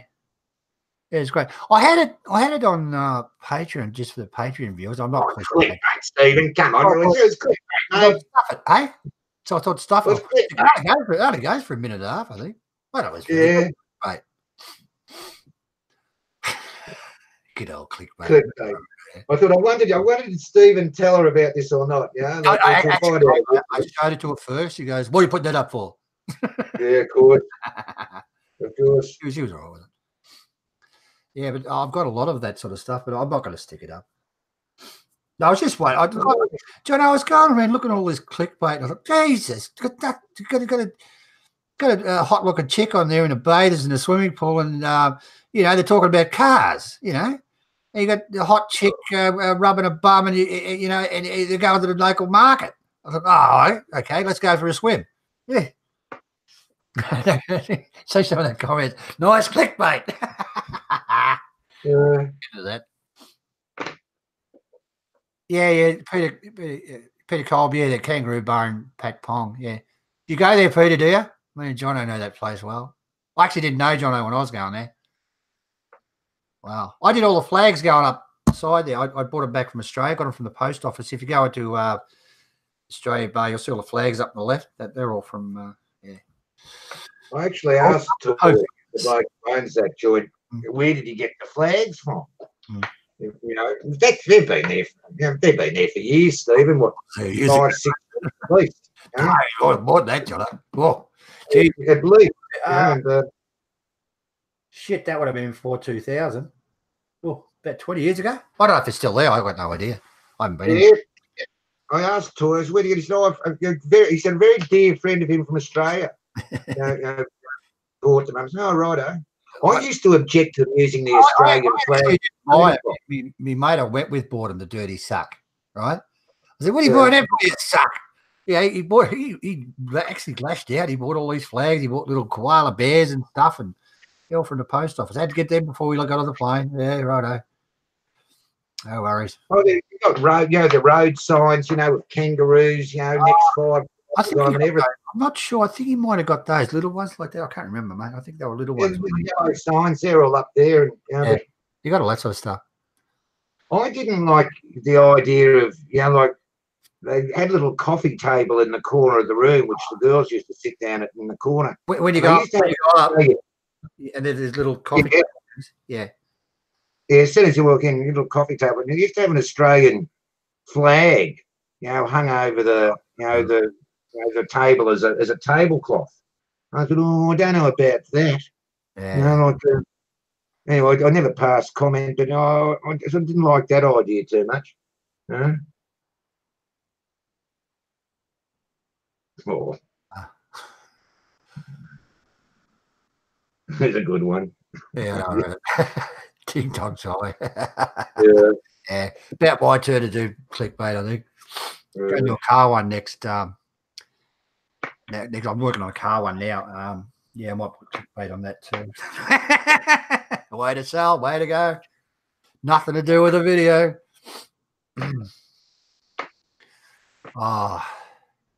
If you're Aussies in, when you go to Bangkok, Jonno, try to take some photos inside the Kangaroo Bar. See if I can. I've got a video up inside the Kangaroo Bar. I've got one. Oh, give us a link. I've got a video up inside the Kangaroo Bar. That was done. I had the tripod and everything up there. Sitting up the end of the bar. There's no problem with toy. He's take it. Good promotion. Good promotion for his for his bar. He didn't mind at all. Yeah, I was there about 2000, I think. Yeah, we stayed at the Monty down the end there. Actually, I was speaking to him a friend of mine yesterday. He's going to come over to Thailand for the coronation as well, Right. and we'll catch up in Bangkok. And he says, he wants to go out for a little bit of night excursions. Mm. And he said, where should we go? And I said, we'll go straight down to this Kangaroo bar in Pat Pong. Go and see me mate. We'll sit in there for a couple of hours. Yeah, but I've always found it pretty easy in there. It certainly changed from the old days, I can assure you, gentlemen. Like you'd walk into the joint, there'd be 50 Sheilas, and there'd be 10 blokes, and 8 out of the 10 blokes would have their pants down by their ankles, wouldn't they? Yeah, it was a great little place in the old days. I'm not going to comment on that. Well, they did. They'll have the pants down by their ankles. Do you remember the lounge? Do you remember the lounge up the front of it when you go up the stairs? You got the bar, and there's a little loungy thing. Was you there when that was? Yeah, that's the private room in case you get get him. No, it was open. I was there. It was open, all open. It's just one big bar, and you had the lounges up there. Wow. Anyway, wonder what went on there. Well, it all went on in a little room, little front room. Hi, Ting Tong. There you go, mate. No worries. You don't have to kiss ass. It's all right. That little. I hung around there a lot because Mama's son there. I can't remember her name. She was really nice. Noi. Noi was it? Noi. Yeah. Noi was her name. She's a lovely lady. Lovely lady. When I invited my wife out to Australia, I wasn't married to her yet, but she ran around all day long organising visas and everything for her. I've got a lot of time for Noi. I'm not 100% sure if she's there anymore. She married a German bloke, and went over to Germany, and my wife used to check about 9 years. Sorry? I haven't been there for about 9 years. When I met Mal, I didn't meet Mal in the bar. I'll go and say hello to my mates at Blabo, and Mal rang up and said, "What are you doing?" I'm just in the Kangaroo bar in Pat Pong. Don't ring me again. Yeah, right. Okay. Peter, I'm not sure if she's retired or not. She went over to Germany, and she got the dancer. She got cancer. Oh. And anyway, she had all the treatment in Germany, and she beat cancer. She beat it, but I think she divorced the husband, or the husband died or something. She moved back to Thailand. I wouldn't be surprised if she's back in the bar, but I'll find out because she's Toy's one of his younger sisters. That's a brother and sister arrangement in the Kangaroo bar. But I always had a lot of time for the She's no great sort or anything, and she had the best set of teeth you've ever seen in your life. It was about. Look, I could go from the old. Maybe I've got some old photos. I have got some film, I think. I'll go and dig it up. But a great bar. I've been all those years ago. It's really good, and they do look after you in there. Actually, they have cheapest prices. Huh? They have the cheapest drinks prices in Pat Pong. Yes, that's why I drank there. If you want to drink, get a few drinks into you. You'll have a reasonable night's entertainment, and the beer is very, very reasonable priced. Yeah. Compared to other bars, in Pat Pong, that's for sure. G'day, Bugsy Malone. G'day, Bugsy. How are you, mate? Looks like we've lost Tad. He's gone to oblivion, apparently, mate. A little in-house joke between Bugsy and yourself there. Right, okay. Yeah. I'll see what happens, John. I might be able to come back during the coronation. I'll see what happens. We'll go and invade we'll do a live stream from the... I was looking at it's a 3-day ceremony. Yeah. And the first day of the ceremony is where all the monks pay homage and say prayers for previous rulers. The second day is, I can't recall what the second day is for, but the third day is actually, for the coronation of the kid. But as a mate said to me, well, mate, Johnny, Johnny, something's happening in Thailand. He was screaming at me the other day on the phone, Suckerhorn, you got to go, you got to go. And he twisted my arm, so I booked a ticket the next day. But I'm very pleased I did. I'll never have that opportunity again. To see a coronation. So I'm looking forward to it. Even though I just stay at the hotel and watch it on TV, that'll do. But I don't think you won't get close to Wat Prakau. On that day, that'll all be cordoned off. That'll be well and truly battened down. Don't know, mate. I'll be surprised what happens. I hope they do accept him. Oh, they have to, but yeah, whatever. I hope he gives it a go. Thais love their royal family. Who's the one with his sister, the oldest sister? I can't remember his name. Her name. Sirindorn. Princess Sirindorn. Yeah, she's beautiful. Really nice. She lives in China. So much. No, not that. I'm trying to be nice here. The one with a little bit of a pot. With a bit of a pot? Yeah. What she, like she's... Touch overweight. She's a little bit chubby, or she's just well fed. Yeah, well fed, yeah. She's just well fed. She lives in China. Yeah, really? She's got a large mansion in China. She speaks fluent Chinese. Does she? Yeah. Fluent Chinese. And she's a great... I've seen photos of her when she was younger. I think she's about 65, 70, I think. When she was younger, geez, she was good looking. Wow. Ooh. Red hot princess. She's very attractive. She loved good. Never married. She never married. I think the older one's got some sort of problem. She's in a wheelchair. Oh no, that's Space Boots.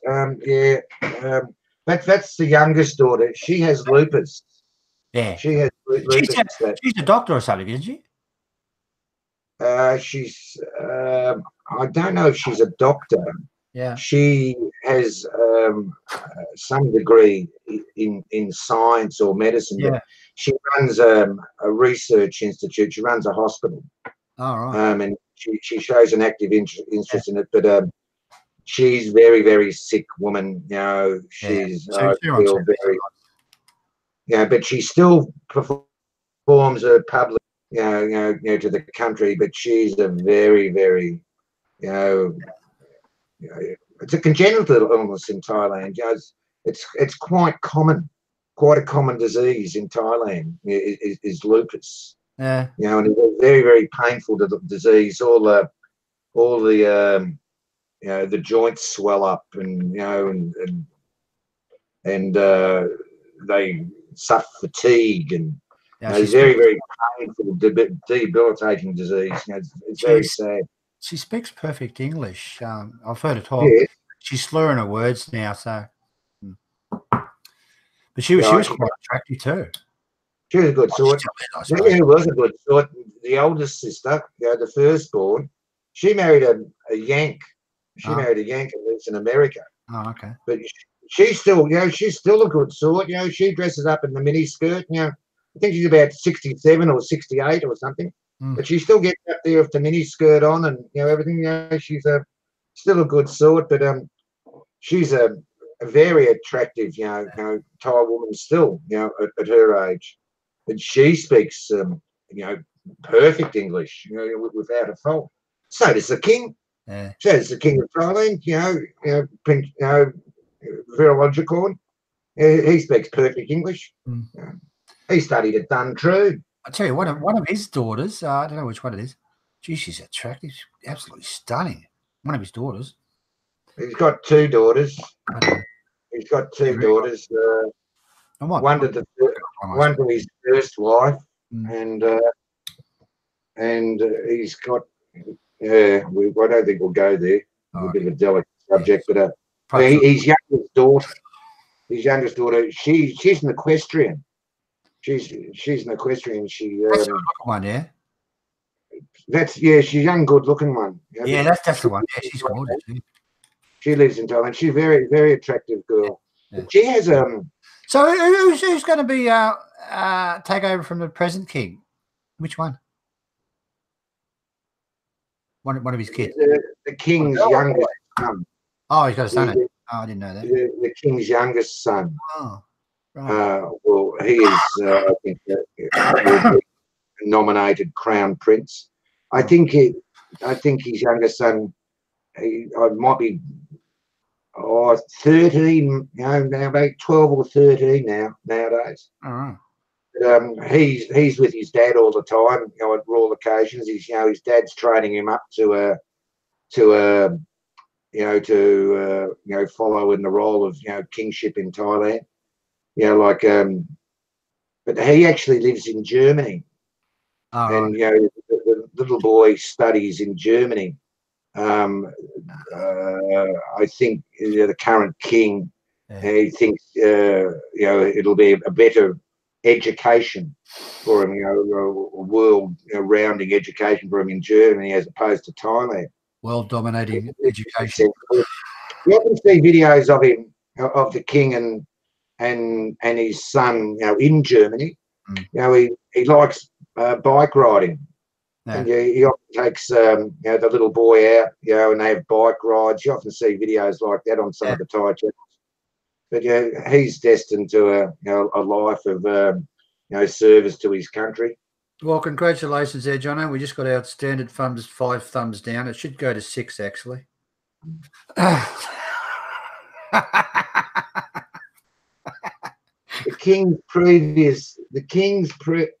Thai Kingston said, no, the previous king's sister will take over. She's dead. His sister. Yeah. She won't take over. Where will she take over? No, I can't do that. Huh? Has to go by bloodline, doesn't it? And his son, his daughter, yeah. She's dead, isn't she? I don't know. She's dead now. His sister, she died. She died a few years before he did. A couple of years before the king did. It was a massive. Actually, her funeral was the warm up for his. Oh, okay. Yeah. There we go. How long have we been on for today? What's it? Where are we? Oh, an hour and a half. Well, we're almost there. Well, it's getting warm here, Stephen. Is it? What's it going to get to today? Hey? What's it going to get to today? Let's check. It's not going to be as hot as yesterday. Let's have a look. Hit the thumbs up, guys, if you can. Or thumbs down if you want to. Doesn't matter. Yeah. It's 22 now. They reckon the maximum temperature is going to be 25. Yeah, it don't feel 22. It feels like 32 sitting in here.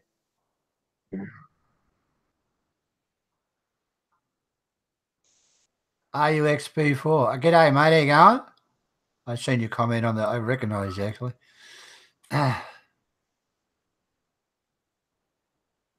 Yeah, record 44. Now, the record, I think I got to 48 in, you've experienced asking about the temperature in Australia. Yeah, I think I got to 48 in South Australia. I'd have to double check on that. Yeah, they broke the record, I think.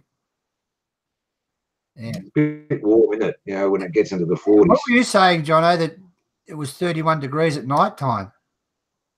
5 o'clock in the morning when I woke up, it was 33 degrees in Melbourne. This morning or yesterday? Yesterday morning, not this morning. Yesterday morning. And what are you going to get to today? 25, they reckon. Oh, that's a bit of a break. It feels hotter than 25 at the moment. Oh, it's beautiful here, mate. Seriously, really nice. We missed a whole lot of that. Even I don't know what happened. Hobart got to 34. We got to about 26 or 27, I think. Beautiful while here. But I'm just looking at these heat waves coming across. I think, geez, it's going to hit. I missed us completely. I don't really want to sit through that. Had a lot of power blackouts too. Apparently, Melbourne. Yeah. Geez, I'll tell you what, when it gets hot in Bangkok, they've got that, the humidity and the heat. Wow. And you walk out and sometimes that sun hits you as well when you got the humidity. Woo. Yeah. exhausting. A little bit phased. You're wondering how my little boy's going to, handle the heat in Bangkok. Well, yesterday when it was, over 40 degrees, he wasn't phased at all. No. Didn't miss a bleep on the iPad, so he wasn't phased by the weather. So I don't think Bangkok's going to be too much of a problem with him as long as he's got the iPad with him. Yeah, going back in our days, Jonno, I mean, air conditioning was a luxury you couldn't afford. And, you just had to put up with the heat and stuff. But nowadays, I mean, you got air conditioning inside, you got an air-conditioned car, and, I mean, usually you'll go to an air conditioning place and sit down or the pub or something, and occasionally you'll go to a beer garden, I guess, I don't know. But you're not really out in the heat that much nowadays. Oh, it's only half a dozen days a year when it really gets, sort of oppressive. Yeah, it's not even 6 days a year. Temperatures up in their 40s in Melbourne. A bit different up north in Queensland, I imagine, in Northern Territory, and but you're not down in Melbourne. I reckon Chiang Rai in Thailand, Jonno's got the best weather. Ooh, beautiful. It gets a little bit hot. It doesn't break the record, and nighttime it's nice and cool. Yes, indeed. Much more pleasant climate in Chiang Rai. Yes, that's right, Tai Ting. Sirindorn. She is the current king's. He's second born. There's the firstborn daughter from Rama the Ninth. She married the American. I forget her surname. I'm looking it up now. I'm Googling it. She lives in America with her husband. I think she married a doctor. Oh, yeah. That's one. She's fantastic, that woman. Really, really good. She's the best. She's the oldest daughter, and then there's the current king. He was second born, and then Sirindorn, she was the third, and then there was the other princess with lupus. She was the fourth child, to Rama the Ninth. Oh, geez, have a look at photos of her earlier on. Geez, she was really good looking. Oh, she still is now. Very pretty lady. Yeah. Anyway, she does a lot of work for Thailand. She's fantastic.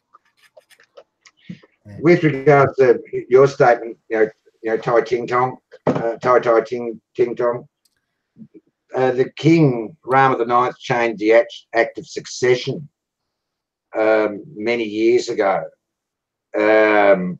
saying that it was possible that the princess, she could become queen of Thailand.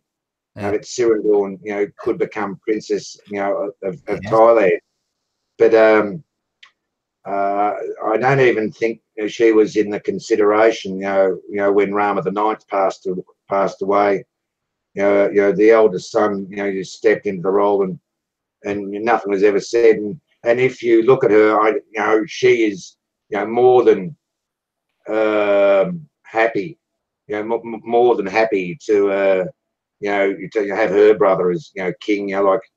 She's very respectful. But at the funeral of Rama the Ninth, if you saw how the prince at the time, how he looked after his younger sisters, he was, it was commendable. Very a great man.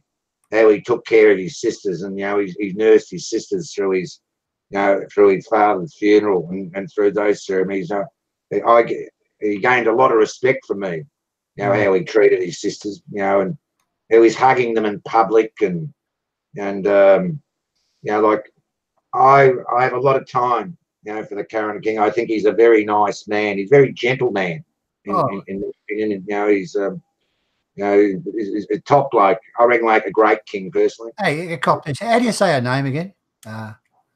Sirindorn. She's 63. Yeah, Maha Shakri Sirindorn. Yeah. Oh, quite a catchy name. 63. She is a great stamp collector. Is she? She has a massive collection of Thai stamps. The princess. She has one of the best, collections of Thai stamps in the world, I'm told.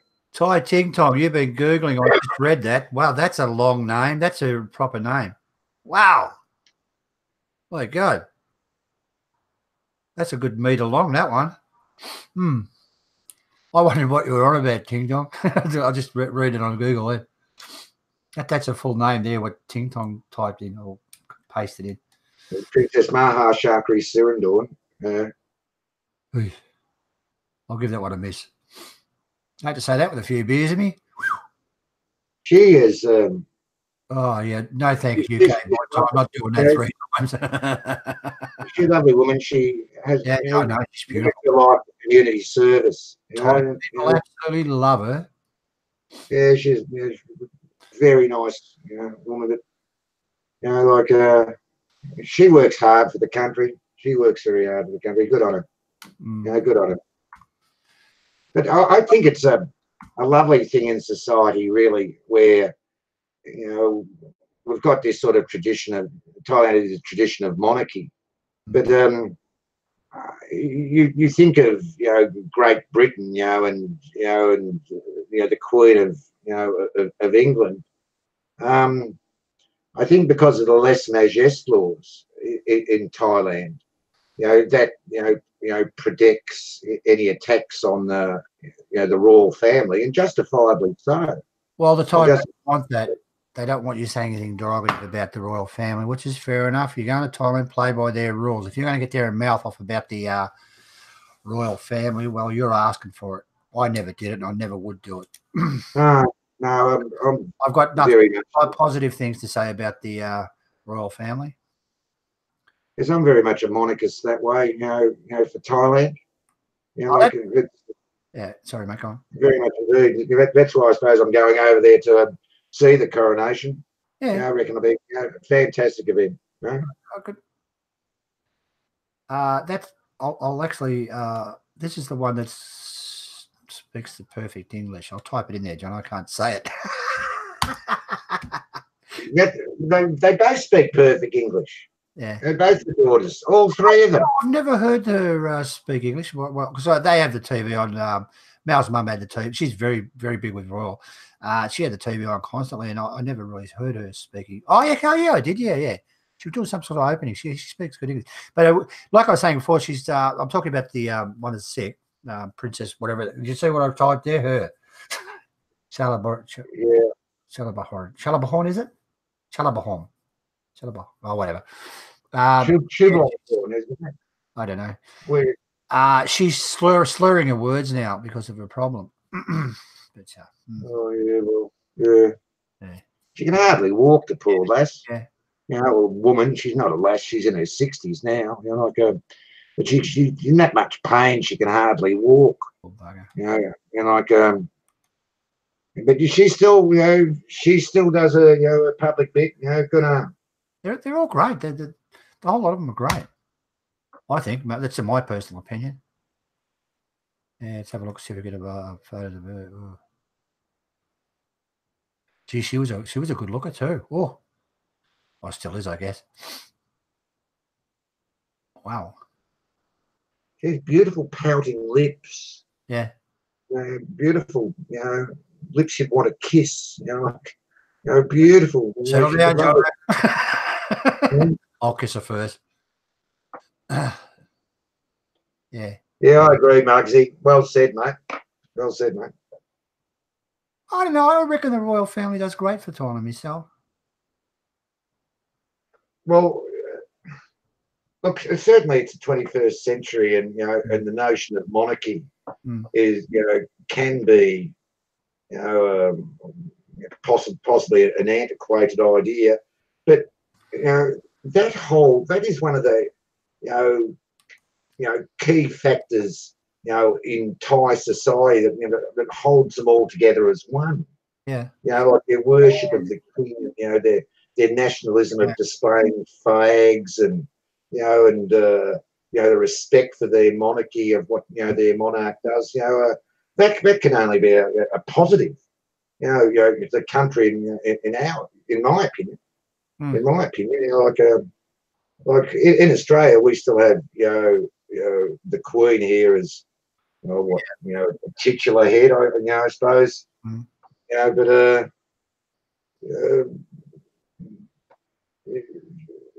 But she's still regarded, she's still regarded as the Queen in Australia, since we're not a republic. We're still part of the Commonwealth, aren't we? Yeah, at the moment. Yeah. At the moment. I'm actually I was looking at the internet, and I was looking at her when she was younger. Yeah, geez, she was good looking. Oh, still is, obviously. But you look back in after World War II, Thailand was in a pretty bad condition after, well, whatever. And they brought the king back, and the king actually pulled the country back together, and a lot of stuff. So I've got a lot of respect for that guy, the one that's just passed away. Or no, he passed away 2 or 3 years ago, didn't he, John? I don't know. 2 years ago, was it? I can't remember. The previous king of Thailand, he was a boat builder. Didn't know that. No. He used to build his own boats, his own little, I think it was a smaller class of boats, and he actually used to compete internationally, in sailing. And he was, I think, the first crowned monarch of any country to win an Olympic an Olympic medal, for his sailing. But he's a very talented man. Rama the Ninth. He was a boat builder. That was his hobby, and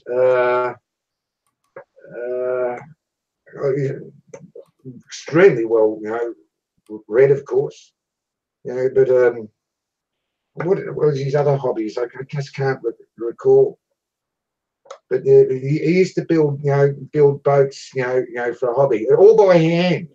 And you'd think, being an actor, you go out and buy one, wouldn't you? But no, he used to build all these boats by himself and go sailing, and good on him. Good on him. I've got to start listening to you, John. You've got to be fascinated now. I'm looking at photos of that princess. Jesus, she's good. Wow. Which one are you looking at? The old one. The one that's got the disease. Yeah. Good long cord. Yeah. Wow, she's really good looking.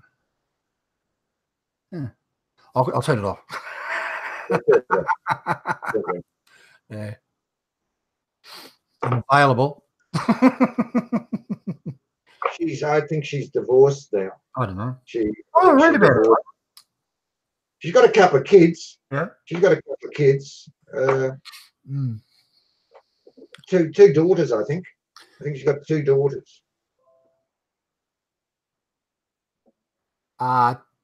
King Tong. The current king just needs some time to be more respected by the Thai people. The former king was their hero for 3 generations, not easy to succeed him.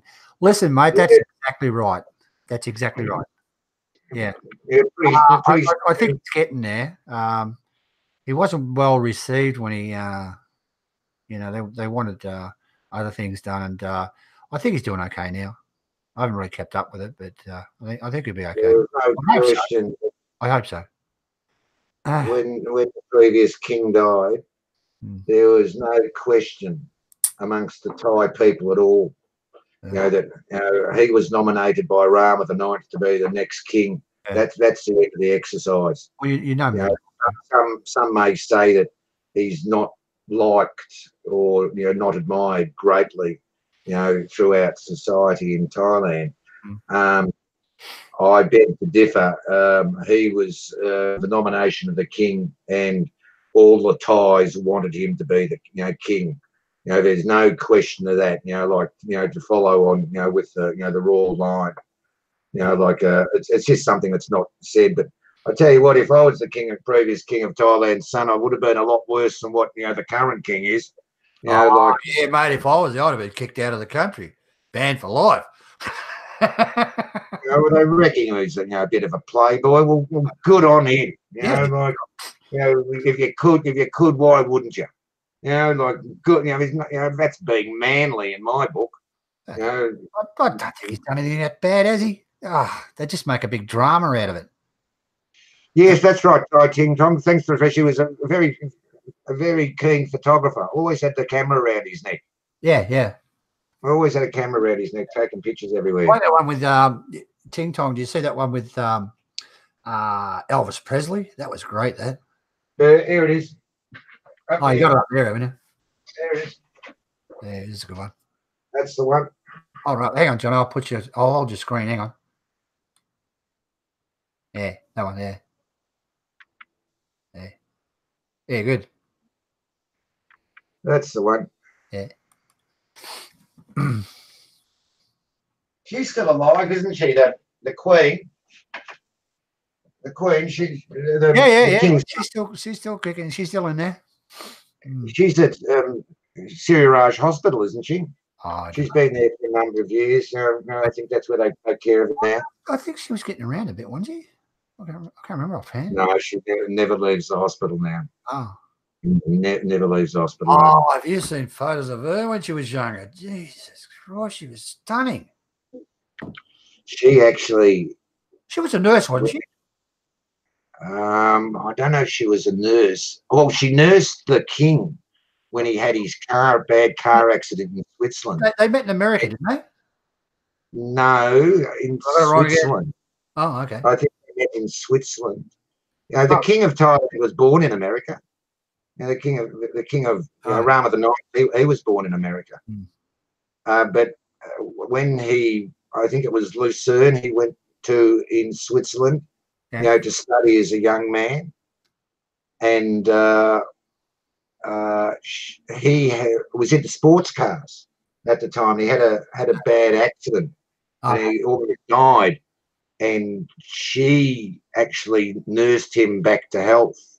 And she was going and visiting him every day in hospital, and virtually, but they became, friends and lovers and husband and wife, after that. But she nursed him back, to his health, so she needs to be extremely commended. But she comes from a noble family herself. She's part of the Thai nobility. Yeah. I don't know if you guys know, Jonno's right into the royal family. He knows a lot about it. He actually tells me things, actually. So if you want to know anything about the royal family, he's the guy to ask.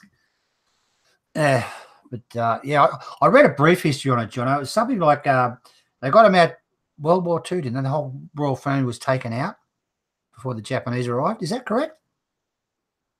They went to where'd they go to? Switzerland, was it?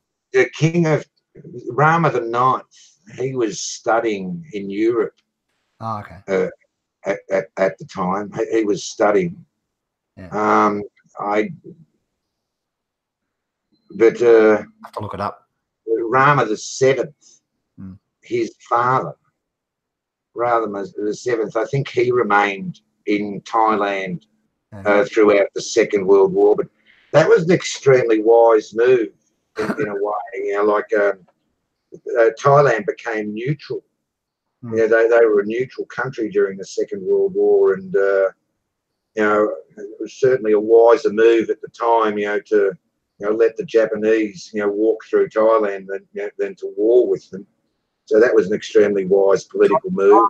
Surrendered to the Japanese. They had a no, they didn't surrender. They were neutral with the Japanese. I don't think they surrendered. Invaded. Where was it? The Japanese actually invaded, and Thailand didn't have a chance. So they, instead of surrendering, they had a neutrality pact with Japan, and avoided being destroyed, which is probably a good idea. Well, smart, isn't it? Like they were one of the only countries that didn't suffer decimation from the Japanese in the Pacific. What the Thais did, they didn't join them. But they didn't join with them. They let them have their way, let them march through the country. Yeah, let them march through the country. Where you got Burma, what do you call it, Death Railway and stuff, and that's why that all happened. But not much Thailand could have done it. No country in Asia could have stood up to the Japanese. No, we even battled. Even the Aussies battled against them. Thank Christ for the Yanks. Yeah, yes, that's exactly right. Thank Christ for the Yanks. Thank Christ for the Yanks. We can't pay the Yanks enough respect in my book. Otherwise, we'd be speaking Japanese here at the moment, you and me. Yep. Now we're speaking Chinese. Well, better change. Almost. Stubbsy's on. G'day, Stubbs. How you going, mate? How's Werribee going? A bit hot there, is it?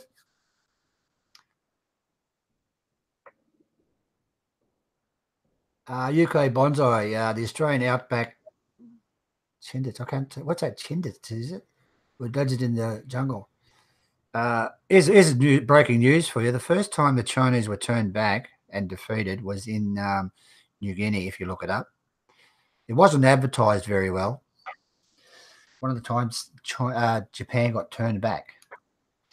Papua New Guinea. Yeah, Australia actually got the T-shirt on here from Hellfire Pass.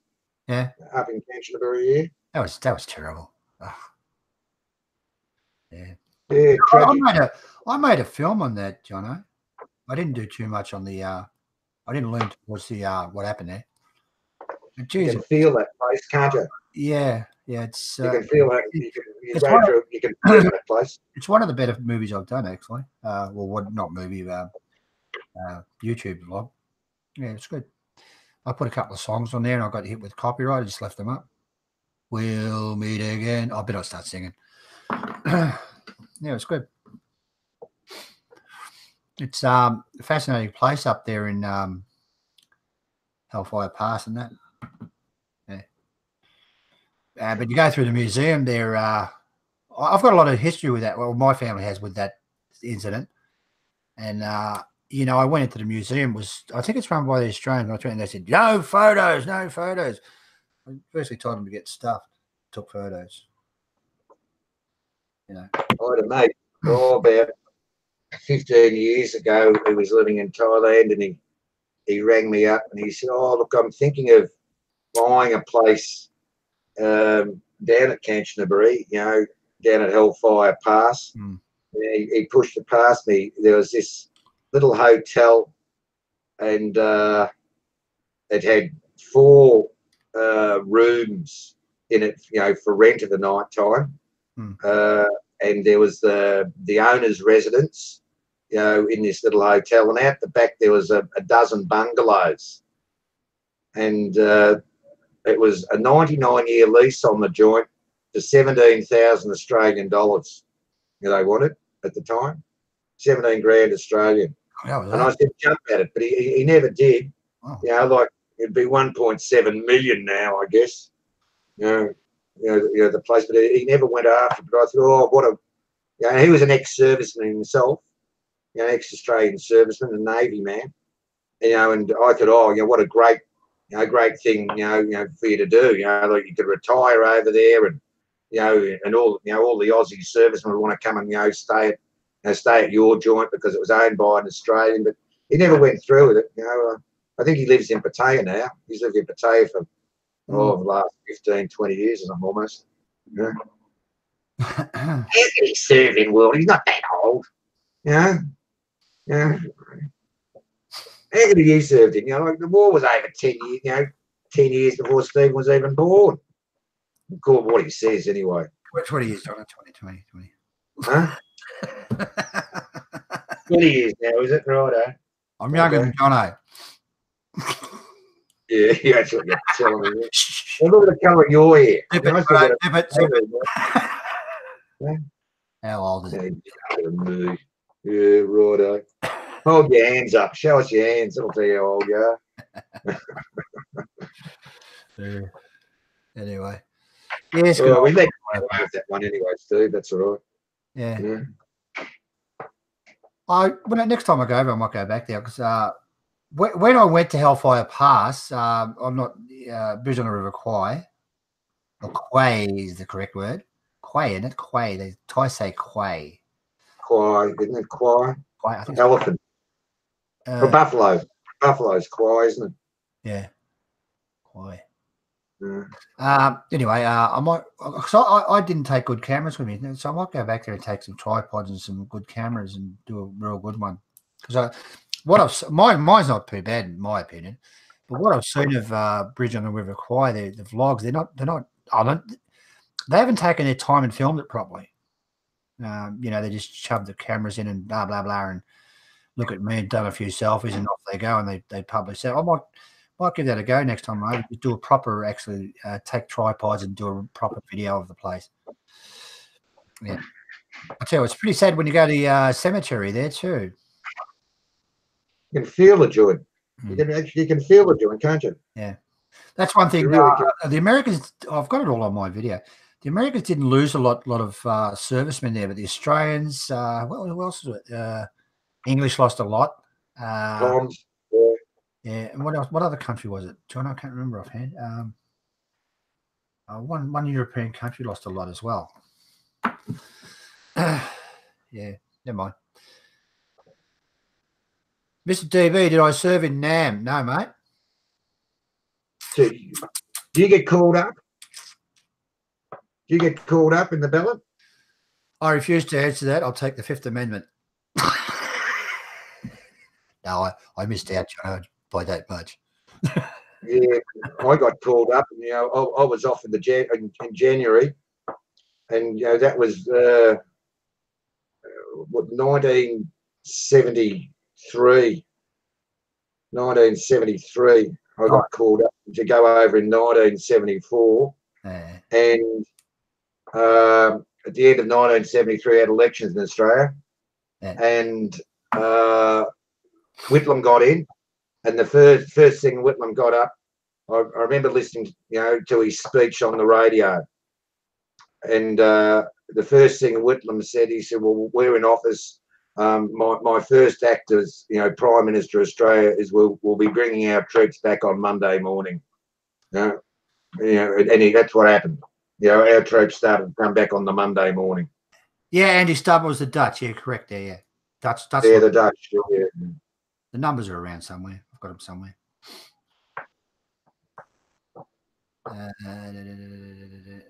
John, have you ever stayed in the Miami Hotel in Bangkok? Yes, I certainly have.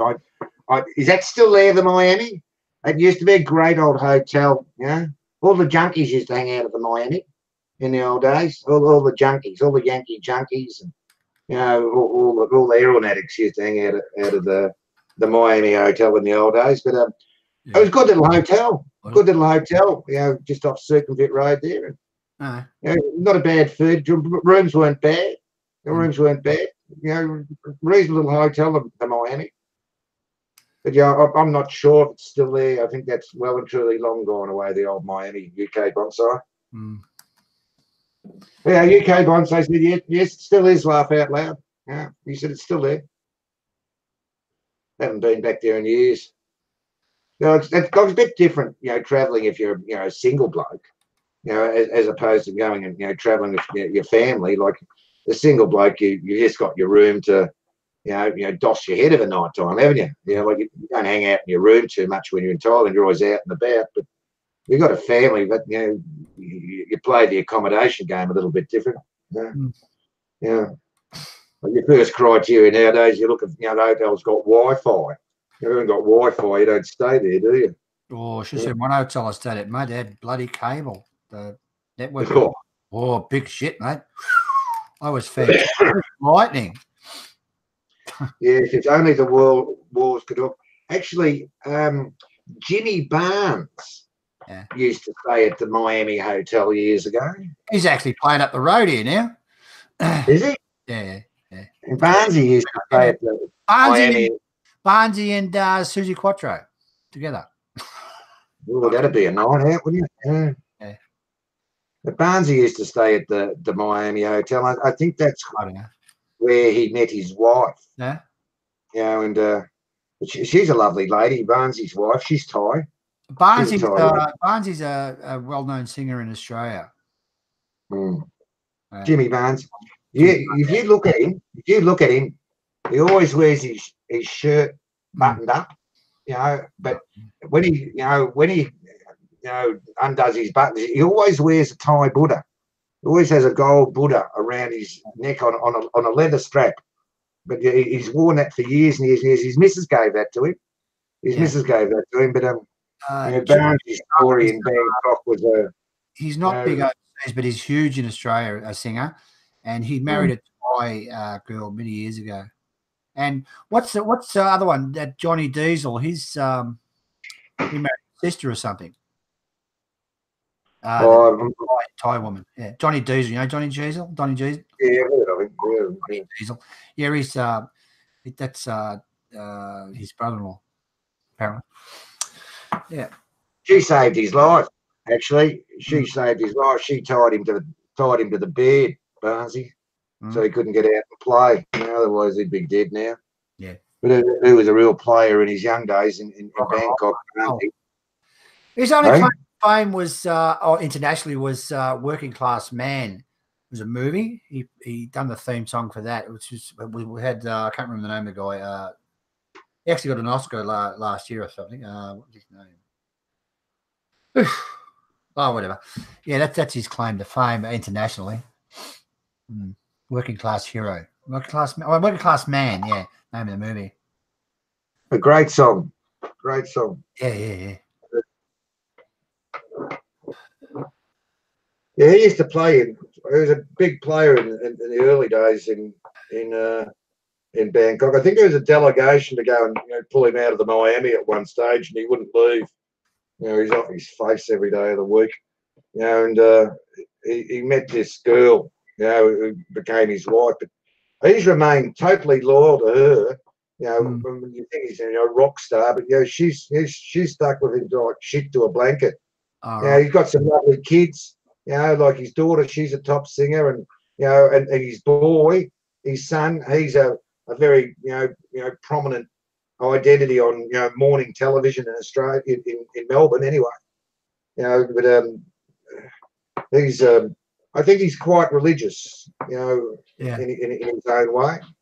But, Jonno, if you get the right Thai girl, you're cooking with gas, mate. You're laughing for the rest of your life. Yep. First one I had was a real back to front. She was a real maggot, a real thing. But my second wife, I can't speak highly enough of her. I can't speak highly enough of my second wife. Absolutely great human being. Great human being. I cannot speak highly enough of her. Friend, partner, companion, buddy. Wouldn't swap her for anything in the world. I love her enormously. I'm a very lucky man to have met her. Yeah, good on you. And she just has to be a bar girl, believe it or not, gentlemen. So it does go to show that you can meet nice people in bars. Like the stories you hear about so-called bar girls in Thailand. You never hear the good experiences. You often hear the bad ones. But the good experience. That's very true, actually. Very, very true. Look, my friend, I won't mention any names. He's in virtually the same situation, and he's happy now. They've been together probably three years, and she seems quite happy when I see her. And I love these blokes. They say, "We can meet your wife." Not always a bad ending. Nobody ever meets their wife in a bar in Thailand, do they? No. These blokes, no one ever meets them in a bar. They always meet them down at Robinson's, or met her at a bus stop, or met her at a department store. No one ever meets their wives in a bar. No. Fair dinkum. You're kidding me, aren't you? Yeah. Nothing to be ashamed of in my book. I'm proud to say I met my missus in a bar, to be honest. I'm proud,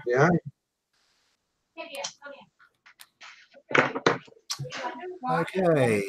We've been on for 2 hours, mate, I think. Christ. Where's Bugsy? He's still there. Bugsy better go over to the Archie channel. He'll be on soon. No. You going on that? I'll moderate on it. I don't know if I'll go on. I'll moderate. I think a little shit's going to break out there today somehow.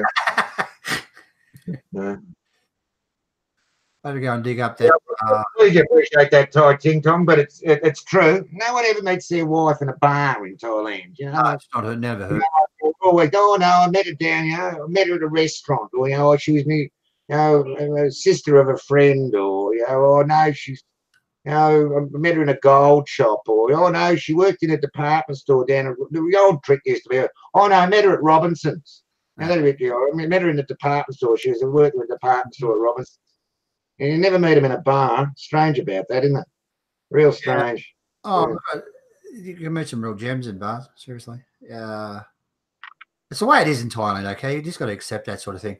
But you know, there are some real gems in bars, believe me. And yeah, there's the occasional not so nice woman who'll take your money, but I wouldn't. Oh, look, that's the game they play in bars, isn't it? Everyone, like, you ever read Shakespeare, you know, and how Shakespeare runs his plays, you know, like they're all sort of variations on a theme, you know, to an extent. Well, that's what happens in a Thai bar every night.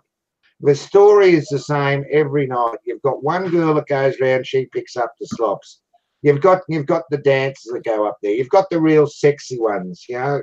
You've got the quiet ones. You've got the loudmouth ones. You've got the ones that always wants to start a fight, and they play that same game every night. Well, Jonno, that's the same in every country. You get in the bars, you've got the loudmouth woman there that, you know. But everyone's got their little role to play in the bar. You've got the happy one, you've got the sad one, you've got the one with the wonky eye. You know, you've got you're the one who sits in the corner and doesn't say boo. You've got the one who's emptying out the ashtrays, and you know, everyone's got a little role in the game. To perform in this grand act play.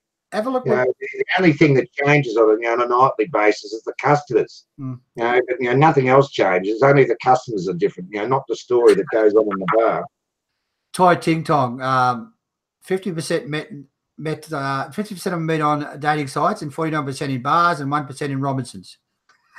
Never had dating sites in my days. Thai Ting Tong. I remember the days before we had the internet. In Thailand, you'd meet a Sheila in a bar. That's better, right? And as for meeting them on the street, that was a bit of a battle.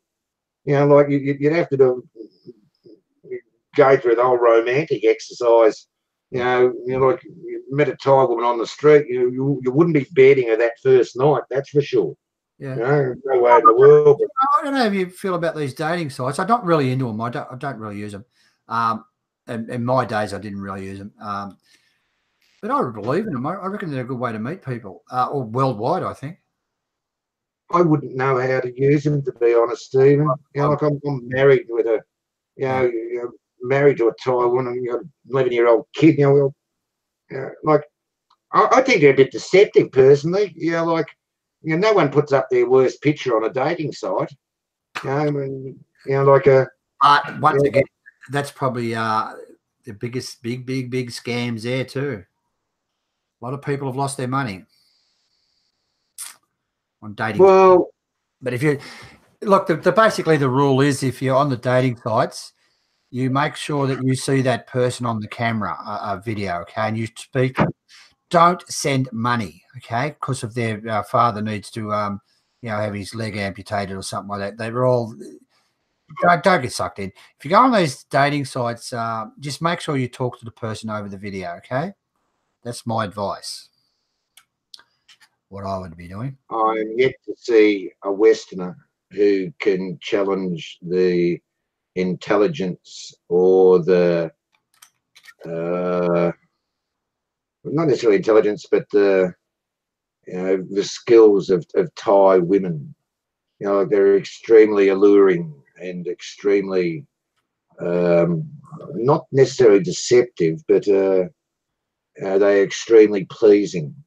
And I'm yet to see a Westerner can match a Thai woman that way. Like they wear putty in their hands, boys.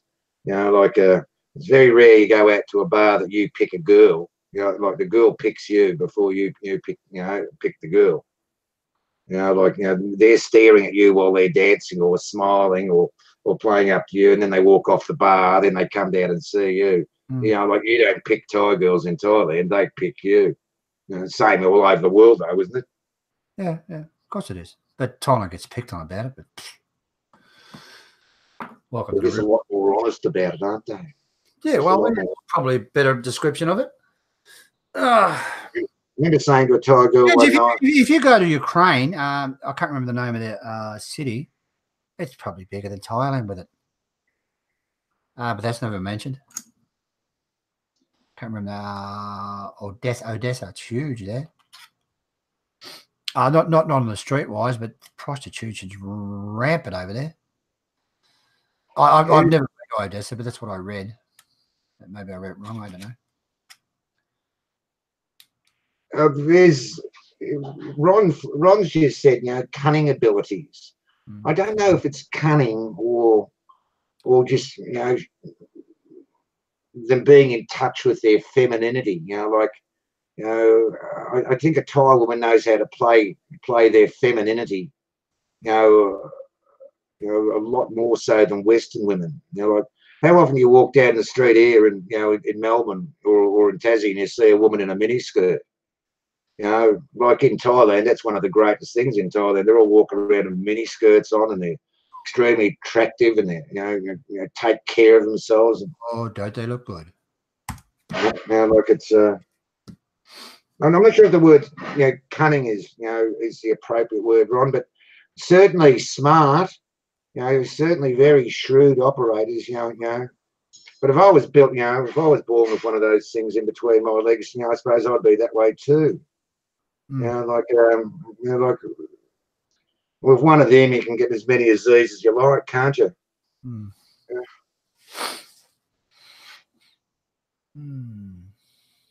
Yeah. Well, anything else you want to talk about, guys, or we'll nick off and live a life? Yeah. What are you up to today, Johnny? You're going to have a few beers this over, are you? Going to have a few beers, just a few quiet beers. I'll ring up to DF, I think, and see if he can come over. We might catch up. Might give a call back later on. We'll have a bit of might go get some beer. Yeah. I'll find if there's an Aussie store around. Mine or Leo. It's not a bad drink. Yeah, Ray, we're still going. We're still going, mate. Yeah, mate. Ray will be there in a week and a half, I think he was saying. Already. Just about to turn it up, aren't we? All right. Any more questions, guys, before we go? Any quick questions? Anything? I'll leave it on for a while. Okay. For a couple of minutes if you want to chat to each other, as long as you're all nice, because I do watch. Maybe I'll get on there and have a little bit of a type. I'm very good at typing. I've got a new Spanish keyboard. Yeah, Ron's hit it right on the head there. We're too easy to play. LOL. Yeah, that's it, Ron. We're too easy to play, blokes in Thailand. Love the blokes go over there, bars in Thailand the first time in a bar. They walk around with a beer in their hand, They do 360-degree circles, with their mouth open. How long has this been going on? Oh, only about the last 8 years, mate. Nothing new. Nothing new. Thai women are absolutely beautiful looking, and they've at least got 15 to 20 years. They're 15 to 20 years younger than Western women. Some of them. Sometimes. Geez, there are some beautiful Thai women. Really, really beautiful. Anyway.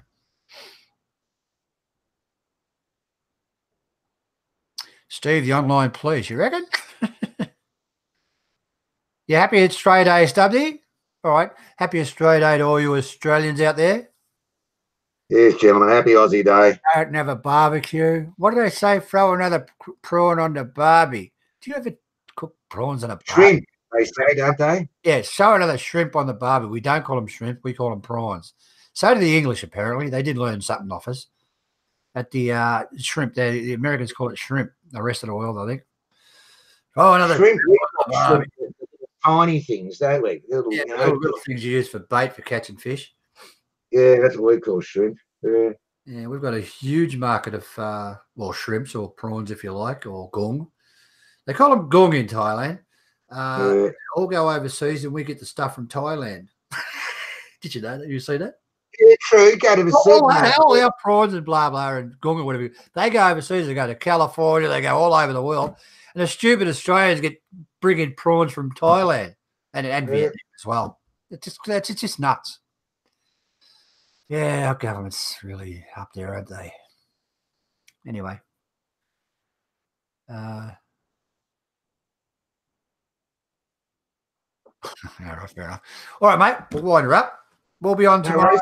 I've booked it in for 2 o'clock. If you want to change or anything, you happy with 2 o'clock? 2 p.m. Was it 2 o'clock or 6 o'clock? Out, Cool. out, Yeah, out, 2 outside. o'clock. No drama. That's hang on. It's oh, have I stuffed up? I'll talk to you off here. All right, we'll see. It should be around. I think I've just screwed it up, mate. I better change. I'm going to change the time on the next booking. All right. Oh, I think I screwed up, mate. No worries, mate. No worries. I'll change it. All right. Catch us all later. Have a good Australia Day. And if you're in Thailand, get around to the local pubs, the Australia pubs, or have a bit of a beer and a bit of a celebration. A little bit of a cry, of course. All right. We'll catch us next or tomorrow sometime. I've just got to work it out. All right. See you guys. See you guys.